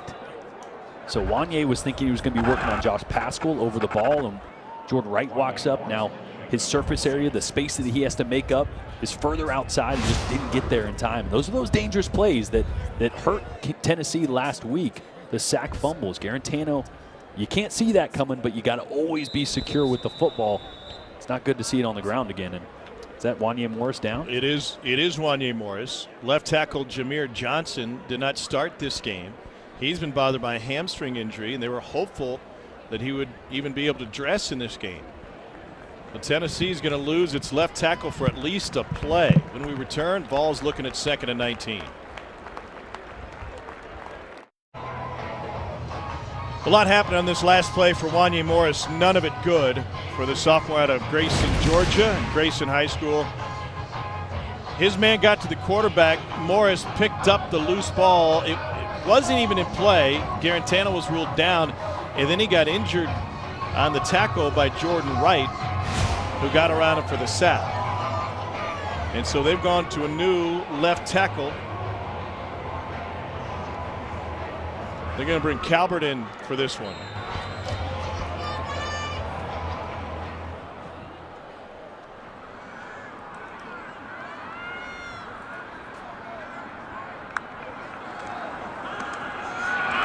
Garantano from that left tackle spot got it away, and he's able to find Eric Gray. Cole, boy, oh boy, you bring a new left tackle in, and Kentucky brought pressure. Yeah, just a bit of a bust there. I mean, Calvert, he was downfield. He was 4 or 5 yards downfield. Don't know what play he thought it was, if it was a run play, kind of climb looking for a linebacker there. But Jeremy Pruitt stressed miscommunication with us last game, whether it was pointing out the Mike linebacker, whether it was designating run pass, what the play was going to be.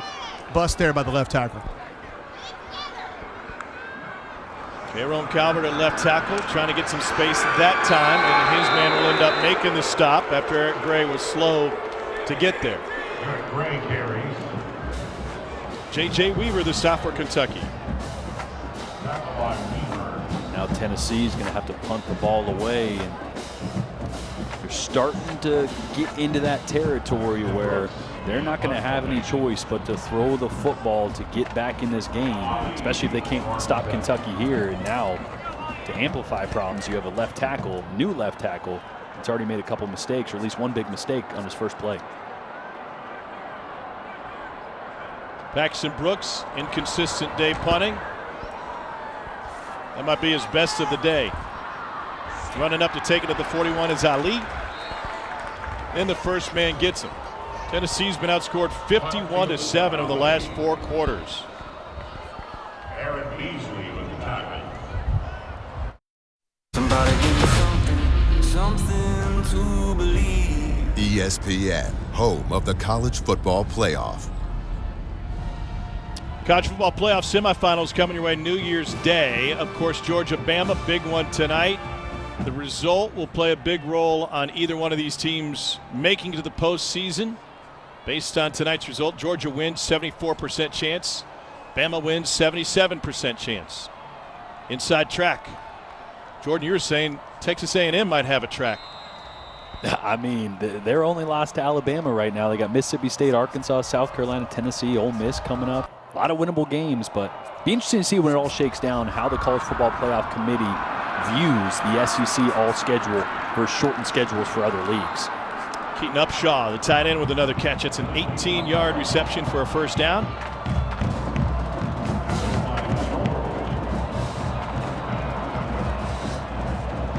We got a flag on the play. Georgia hasn't won in Tuscaloosa since an overtime victory in 2007. They won on October 5th, 2002. Why is that relevant? After Mark Curls. After the play, unsportsmanlike conduct, Tennessee bench. This is their first unsportsmanlike conduct foul of the game. 15-yard penalty, first down. Wow, 15 yards for Kentucky on this drive. So back to 2002, Stetson Bennett III was at that game with his son, Stetson Bennett IV. Great tweet sent out from Dad this morning. Dogs won that game in 2002, and the mailman was in the building. Can the mailman deliver again tonight?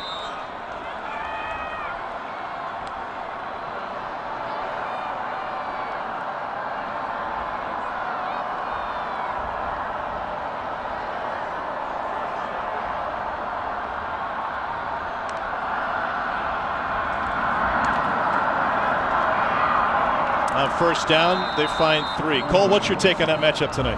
I think two big matchups I'm watching. You mentioned Stetson Bennett. Can he go create points, find points? I think a subpar game by Alabama, you're looking at 28, 31 points, maybe with not even a great performance. And then I think the Alabama offensive tackles has to have a big game. I haven't seen a plethora of edge defenders like Kirby Smart has on his roster in my entire life watching college football. They can wreak havoc. Wow. Even relative to the ones they've had there over the last couple of years. 2nd and 7. Another handoff. Kentucky will continue to bleed the clock. That's a gain of 5 for Jaton McClain, freshman from Fairfield, Ohio. Kentucky coaches have compared McClain to Benny Snell. Remember Benny went into Mark Stoops' office, met with Eddie Grant, said, "Why am I not playing?" They said, "Well, here's some shots on film of you doing imperfect things. You clean those up, we'll give you a chance." And at Benny's first game, he rushed for 4 touchdowns. It took him a couple games to see the field, and they think McClain could be that kind of talent. And again, back to the rushing mentality that Kentucky had last year. A lot of that stemmed from Benny Snell, his attitude, his mentality running the football. Tough to replace a guy like that. 3rd and 2. It's McClain again. Push late. Forward progress has him just outside the 15 or on it, according to the far side. A first down.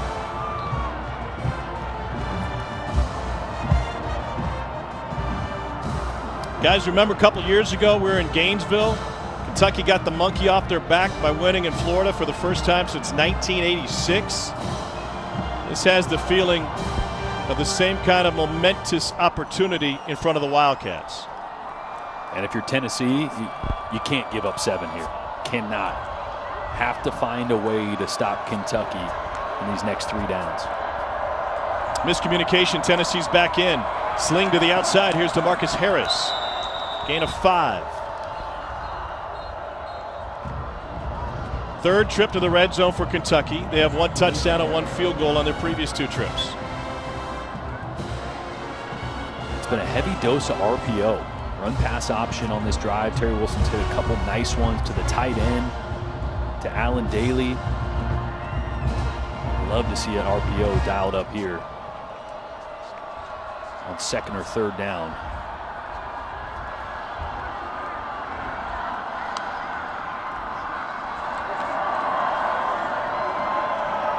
McClain again. Jordan, you mentioned those RPOs. I think one thing you and I are going to notice when we put this film on later this week are the linebackers like 11 and 27 right there for Tennessee flying to the line of scrimmage. It's been happening since the first series of this game. And it's a great adjustment that you called out by Eddie Grant to say, all right, you're going to fly it up, you want to come play the run, you're going to play the run too quickly, we'll go RPO and just hit it right behind you. And an excellent job of Terry Wilson executing those plays here in the second half.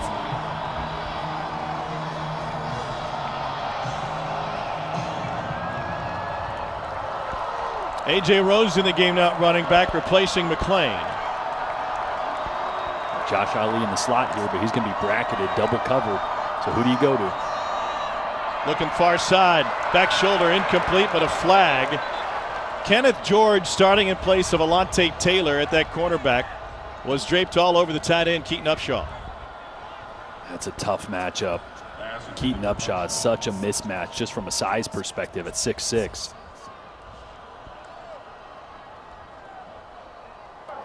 Ineligible receiver, number 83, offense, was illegally downfield. That penalty is declined, 4th down.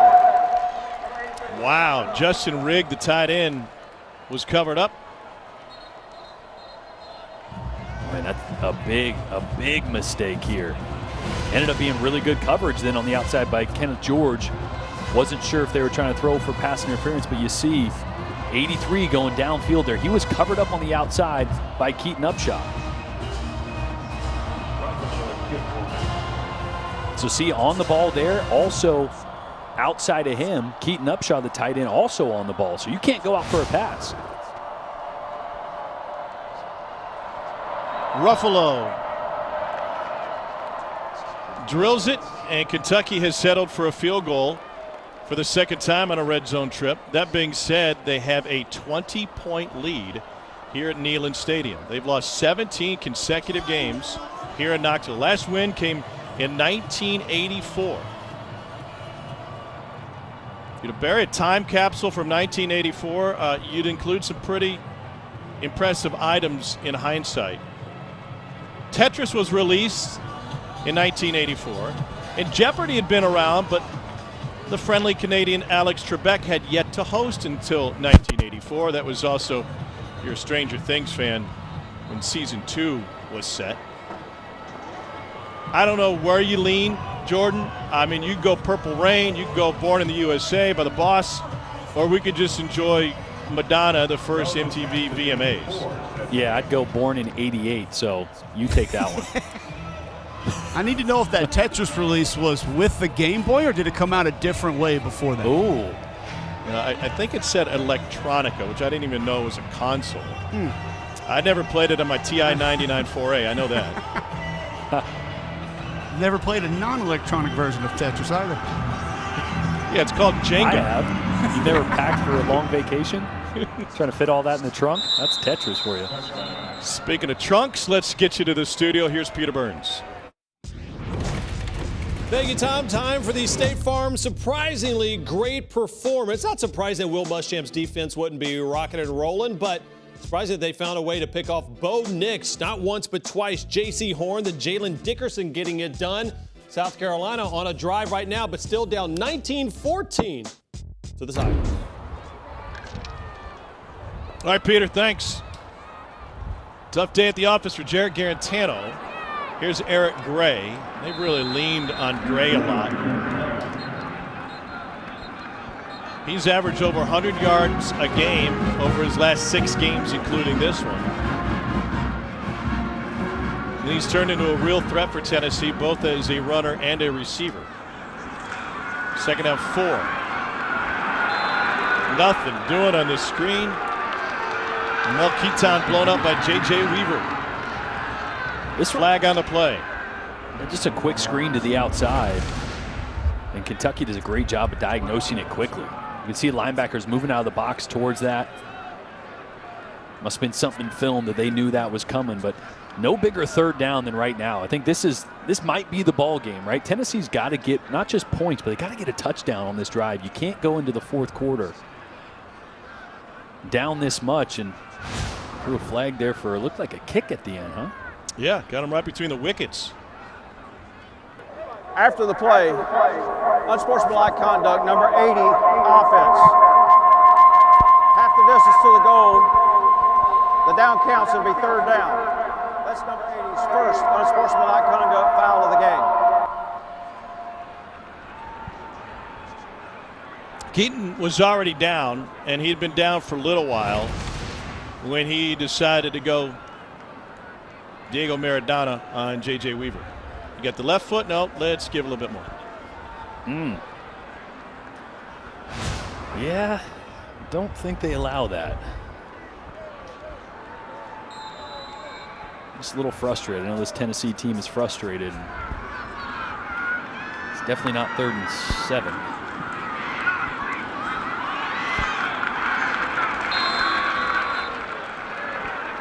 Pass to 20 to Jacob Warren. Well, that would have been 3rd and 21, right?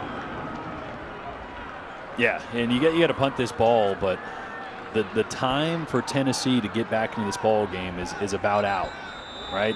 That 3rd down was going to be huge, but get the penalty and get pushed back that far.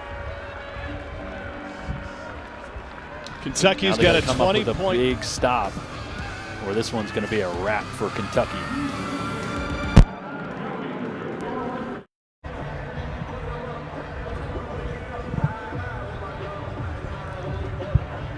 So Tennessee will punt it away on a 4th and 14.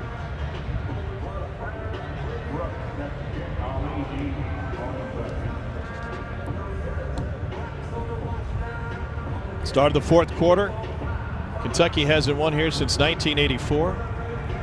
Mark Stoops snapped their long losing streak with a win at Florida a couple of seasons ago.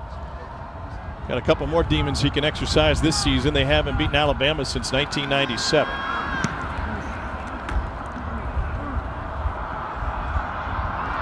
That'll take a Kentucky hop down by Tennessee at the 47-yard line. 35-yard punt for Paxton Brooks. What else is going on in the SEC? Let's get you back to the studio. Here's PB.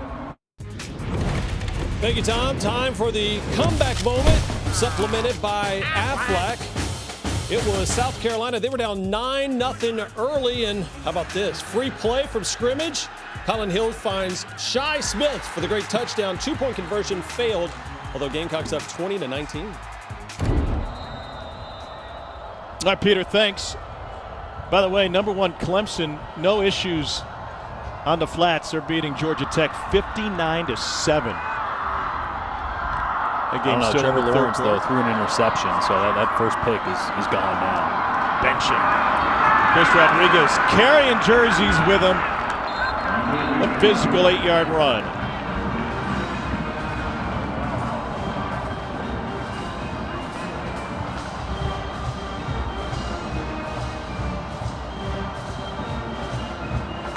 Kentucky run game is, I would say, still below their standard, right? I mean, just 84 yards today, but with the interceptions, the yards can be a little misleading, right? You get short field, you don't have as many possessions.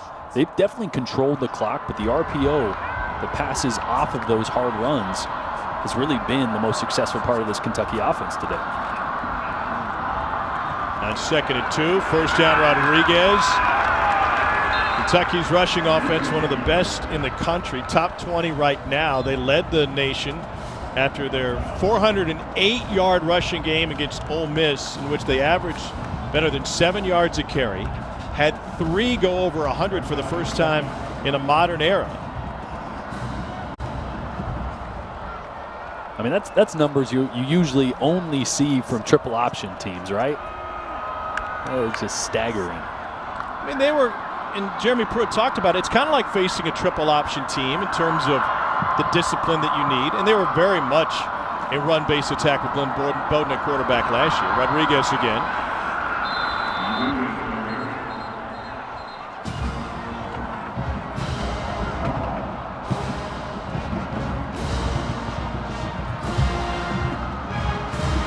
...145 yards in the second half. Just night and day different, right? And again, I think some of the running game opening up was due to the play action passes or the RPOs off that, but Tennessee had a good plan early, and Kentucky has just frankly wore them down as the game went on.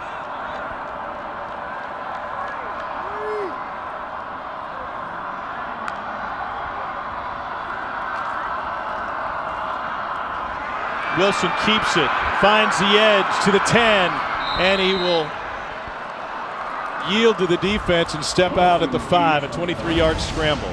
Fellas, these have been here all day. I mentioned earlier in the first half that Tennessee was crashing the mesh as backside defensive ends and outside linebackers were screaming flat down the line of scrimmage, trying to take away zone runs from the backside. Terry Wilson, just an excellent decision pulling it out. We even said it earlier. There might be instances where Eddie Grant says, you know what, don't even hand it off. Keep it, at least show it. We want the defense to respect it. You talk about a good run game. For me, one of the signs of an excellent running football team is that it can improve across the course of a game. You might stymie us early, but we continue to lean on you and find a way to get it going. Kentucky scored all 3 trips in the red zone, but they've settled for a pair of field goals. 1 yard on the first down run. Elijah Simmons, a freshman from Memphis, with the stop. The right guard, Luke Fortner, 79, looked like he may have rolled his right ankle there a little bit, tapping his helmet to come out, and then finally goes down. Some extracurriculars as well.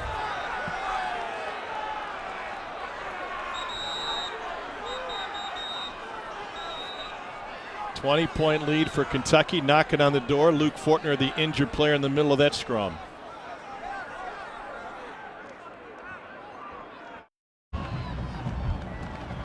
SEC Network Football presented by Allstate. 2nd and goal for Kentucky. Looking to extend what is a 20-point advantage. They've lost 17 straight here in Knoxville.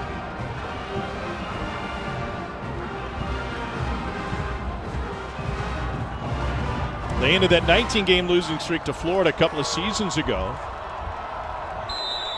And they have a chance to end another skid with a road win here against Tennessee. Chris Rodriguez is the running back. To the 2.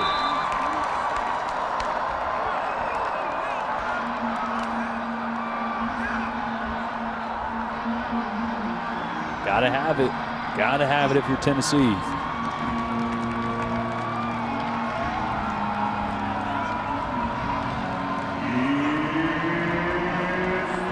Austin Dotson is the new right guard. His second play replacing Luke Fortner, who was injured before we went to timeout. 3rd and goal. Drake Jackson, the center, pointing out the changes. Rodriguez again. And he slides in for a Kentucky touchdown. 2-yard plunge for Chris Rodriguez. And nothing crazy about that play. Just man-on-man blocking on the left side there. Kentucky just got just enough push. And Rodriguez at 225 put his head down and got in. Watch this. See, just man-on-man. Look at that left guard right there. Kenneth Horsey got pushed back initially, then I don't know what they call it, Cole, but he got his hands back underneath and drove him back and opened that hole for Chris Rodriguez.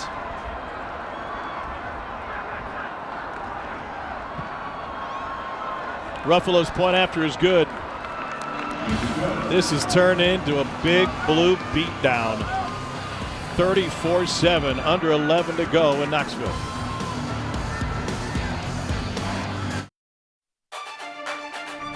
SEC Network Football is presented by Allstate. You've never been in better hands. Well, Kentucky had to get a little creative in ending a long losing streak to Tennessee back in 2011. Koshik Williams ran for a touchdown. Matt Warwick played quarterback in that one. He ran for 124, and Kentucky snapped a 26-game losing streak to the Vols. It was their first win in the series since 1984. Which happens to be the last time they won at Neyland Stadium.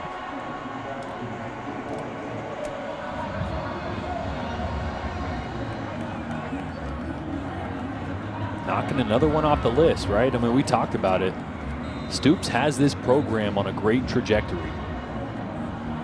The next one, by the way, would be Georgia.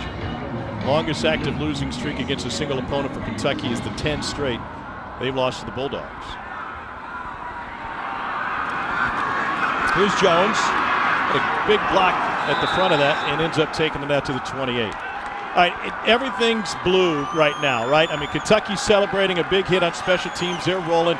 Jeremy Pruitt's got 10 minutes and 48 seconds. Now, I'm not saying to win this game, but to try and get something done here. What can they accomplish in the last 10:48? Well, it's all the little things, right? I mean, you got to have this better is a big one. communication. Harrison Bailey is in at quarterback.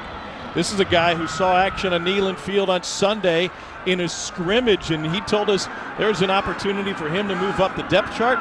This is leaping up the depth chart. Yeah, 49 plays in that scrimmage, and those aren't out of the ordinary. You know, once you get into a season, there's a lot less opportunities for younger guys to get plays. So if you're not playing significant time in the game, these coaches want to see what you can do, and they were very impressed with Harrison Bailey. But I was mentioning the little things. When you can't do the little things with an experienced quarterback, maybe that is when you start to give someone else an opportunity, because those are things that should get done. On 2nd and 1, Chandler. So here's the story with Harrison Bailey. Jeremy Pruitt was telling us that he got 10 snaps in camp. And at the beginning of the camp, well, first of all, he missed some time because he was out 4 days to the contact tracing. Then he got some snaps and he looked terrible.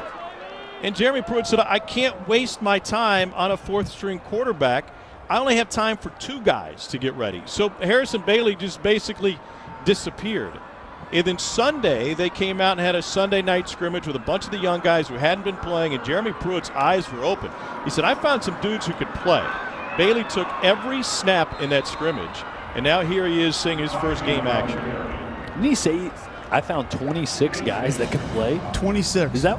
Yeah, I mean, it was amazing that Coach came out and said that. I mean, you think, I got a handful of guys that think could help us out. I think he thinks a lot of these guys can help him out. And Harrison Bailey is a talented young kid. And like I mentioned, when your experienced 5th-year quarterback can't do the little things, can't communicate, can't make the decisions you expect them to, sometimes the best answer is put a young kid in there that doesn't have the baggage of the mistakes looming over his head in every decision, and simplify the offense.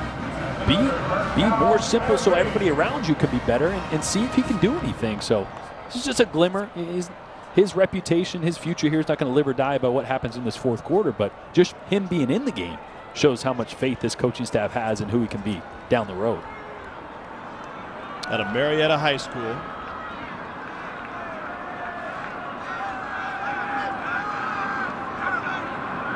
Four-star prospect. Lets it go down the sideline. Leaping count for the flag to boot. And a heck of a ball. Are you kidding me? Malachi Weidman, the freshman. Throw. Look at the throw by the true freshman. I mean, there's a little wobble to it, but it is on the money, right where it needed to be, and a great play on the outside as well to keep a foot in bounds.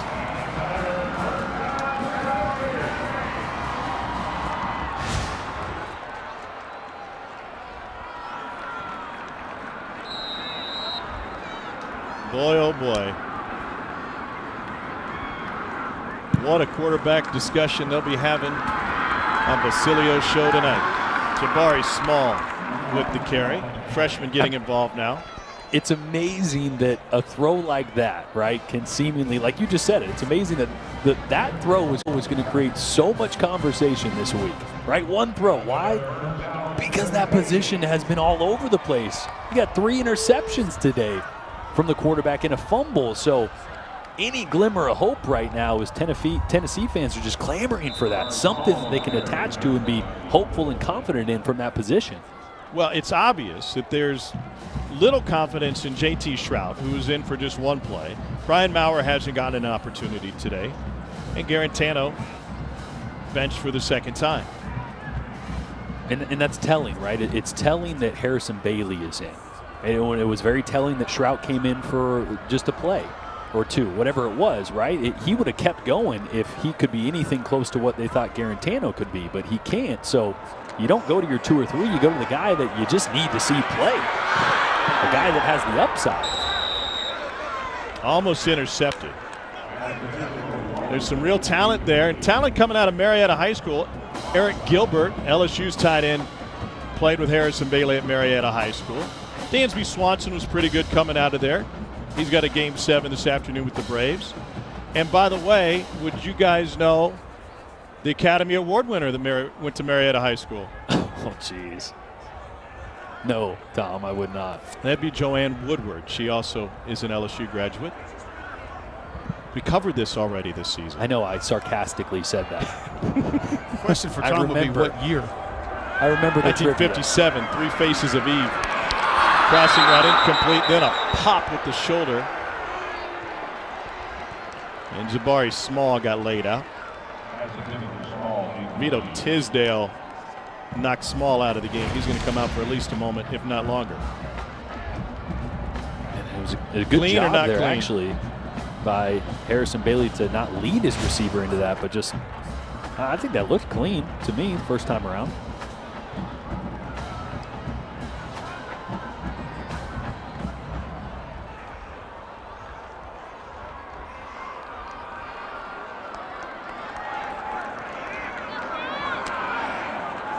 On fourth down, Bailey looking end zone. Incomplete.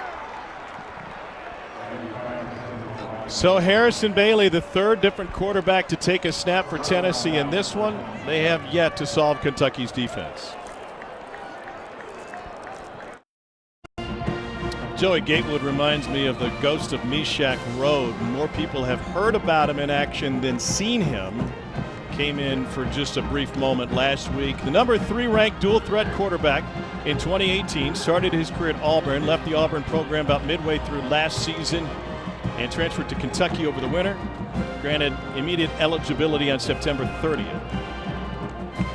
And I think the thing to remember, Jordan, or to inform people of it, this isn't just a package quarterback in terms of part of the play sheet. Joey Gatewood has been taking reps as the number 2 quarterback with the entire offense at his disposal. Yeah, I mean, first 2 weeks, Eddie Gran, would tell us he has a package on the back of his play sheet for Joey Gatewood. That's kind of what he was good at and only good at. But now the last couple weeks, this entire offense is at his disposal, and he's been getting more reps in practice as well. They're splitting the reps a little more evenly. I mean, they believe Joey Gatewood could provide this team a lot of value, but also, granted, that's if Terry Wilson isn't playing up to his standard as well. And today, I think Terry Wilson got back on track a little bit as far as what they want him to be. No gain for Jaton McClain on first down.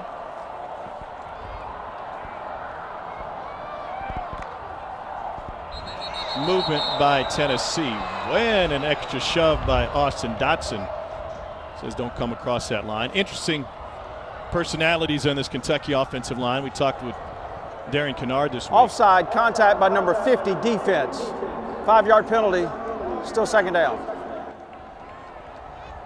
Kennard is a Knoxville native, the right tackle for him.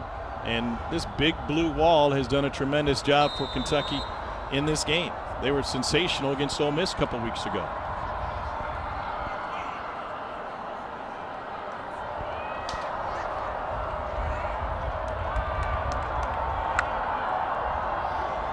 Pressure coming from the safety.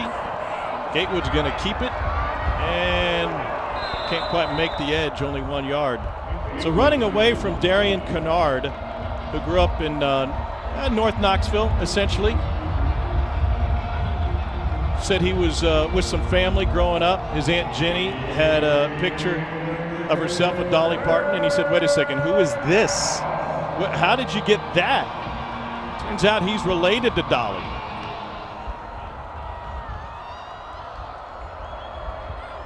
Aunt Jenny made an early impression on Darian. He and his mom spent time in Cleveland when he was at St. Ignatius, football powerhouse. To the slant, Gatewood completes his first pass as a Wildcat for a 5-yard gain and a first down. And Darian Kennard was one of those offensive linemen that had to find ways to stay in shape during lockdown over the course of the summer. Drake Jackson built a weight rack with his dad. Kennard just went old school. Said, I'll just lift. Cole, this looks like a photo shoot. Like it looks like it's staged. We see this in the pages of GQ or something. That lighting is perfect. Kind of tried to give him a hard time about the lighting and asked him if modeling was in his future. Most guys would just laugh that off. And I thought it was interesting how serious Kennard was. Like, well, if it comes my way, maybe we'll see.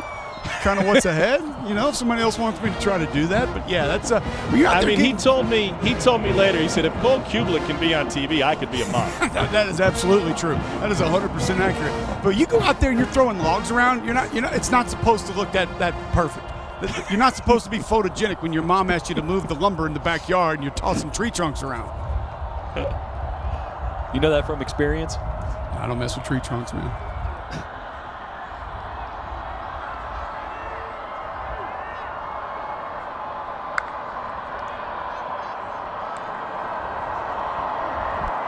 On 2nd and 5, it's Travis Tisdale with his first carry. Here you go, Tom. You want to know why outside of maybe Alex Leatherwood at Alabama, Darren Kennard, best tackle in the SEC, just watch 70 on this one. Just put your shoulder into him and roll him up. That's a Peter roll. There's no spray bottle needed there to wet down his arms to make it look like he's sweating. That's some grown man sweat right there from some grown man work he's putting in on that Tennessee defensive line. He's played great football this year. I think Alex Leatherwood has maybe just barely nudged him out with how he's played, especially against Ole Miss last week. I guess they both benefited from playing against that defense this year, but without a doubt, second best tackle in the SEC for me right now. They've got a fantastic leader in their own line coach, John Schlarman, as they go back to the freshman Tisdale. Schlarman played at Kentucky in the late 90s, and he's rebuilt this offensive line. You know, from 93 to 13, Kentucky didn't have a single offensive lineman drafted, but they've turned that around in recent years. Kyle Tucker, writing for The Athletic, had an incredible piece that came out this week. It was very emotional, talking about Schlarman's battle with cancer. He's 45 years old. The battle has cost him 60 pounds. He's continued to work day in and day out. And Drake Jackson said, how can we complain about bumps and bruises when the chemotherapy is leaving our offensive line coach with so many blisters on his feet he can barely stand up. Gatewood scrambles for a first down. He got the game ball 2 years ago when Kentucky won in Gainesville, the first win against Florida since 1986. That win came 40 days after his cancer diagnosis. It came against a program that Schlarman was 0-4 against as a player, with a cumulative score of 235-42 in Kentucky's losses.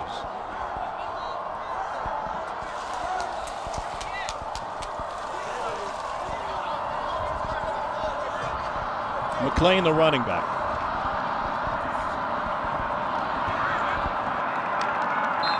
There's a great story in that Tucker piece, Cole. I know you'll appreciate this. When Schlarman was playing offensive line for Kentucky, their line calls involved a curse word.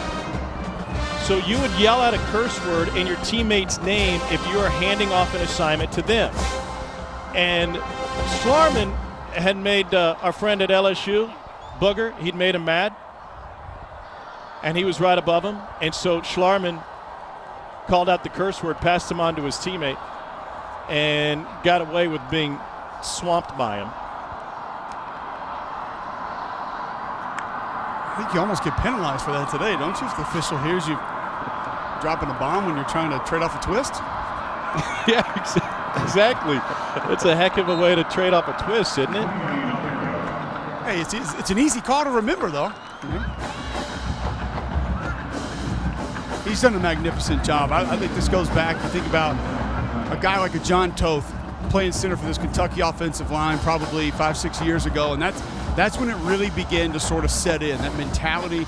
There was a change made at offensive coordinator. You tried to bring in somebody who runs sort of a little bit more of a spread offense with some air raid principles. Didn't work out, and then now you've been able to turn yourself into one of the more powerful rushing attacks in college football. Tisdale. Gatewood would pull it back. Going back to that Tucker article, Cole, here's how it broke down. You had one curse word if you needed a down block. Slide protection called for another curse. A full block, well, that was a different one. And with Booger snarling in his face, they called out, they moved the protection, and his teammate got the worst of it from Booger McFarland. That was in 97. Here's the thing about Boog, whether that was your call or not, he made a lot of collegiate offensive linemen cuss.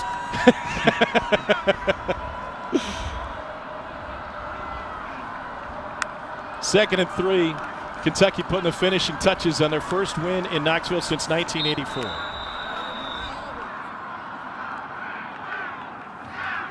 All right, how did the Tennessee fans react to this one? I think there's a lot of disappointment and questions about what the future looks like, right? How can you not have that when your fifth-year quarterback and your offense performs like they did today? Kentucky's defense is really good, but there was a lot of self-inflicted wounds by Tennessee that they need to get fixed in a hurry. It is a rivalry in Mark Stoops' eyes. Asked him this week, is some that's overblown outside of the building, or does this matter more than other games. And despite what he said to Cole pregame, when we asked him, is this a bigger game than others? He said, it is to me. And they treated it like such today. This will be the largest margin of victory by Kentucky over Tennessee since 1935.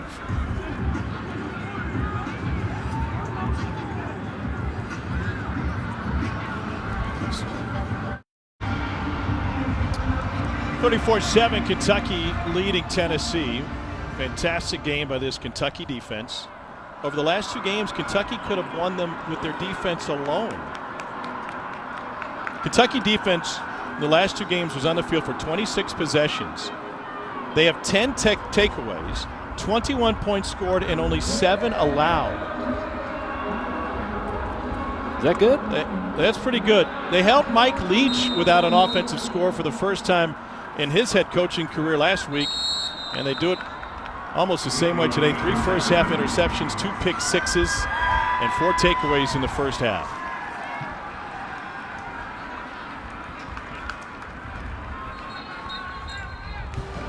Mark Stoops ends another skid for Kentucky. They win here for the first time in 18 tries. First win since 1984.